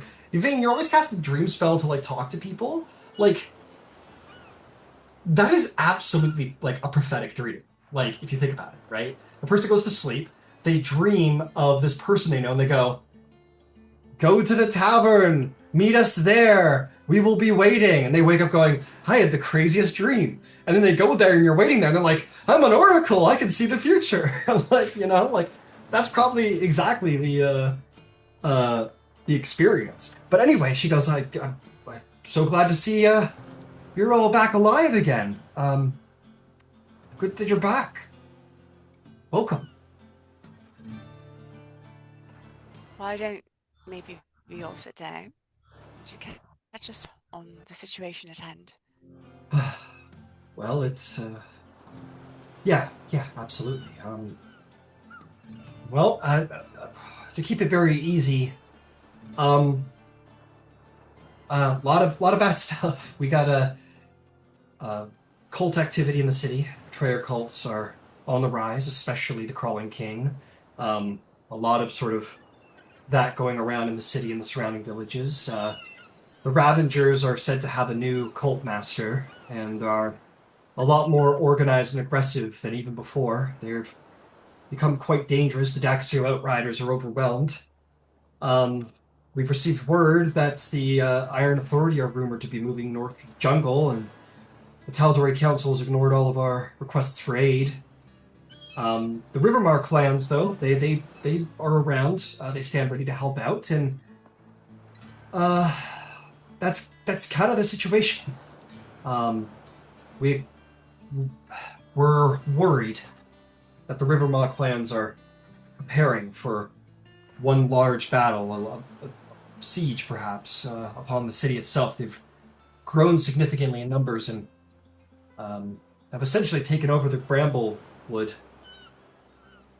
Nobody who goes in there anymore comes out alive. It's shut down our operations in the Myriad mines. Things could be better. That's generally the state of things. It's at this point, someone comes bursting through the doors. It's this like young farm boy. He goes, and the mayor goes, calm down, boy. Take a breath. Tell me what's wrong. And there's guards behind him. They're like, he just said he needed to speak to you.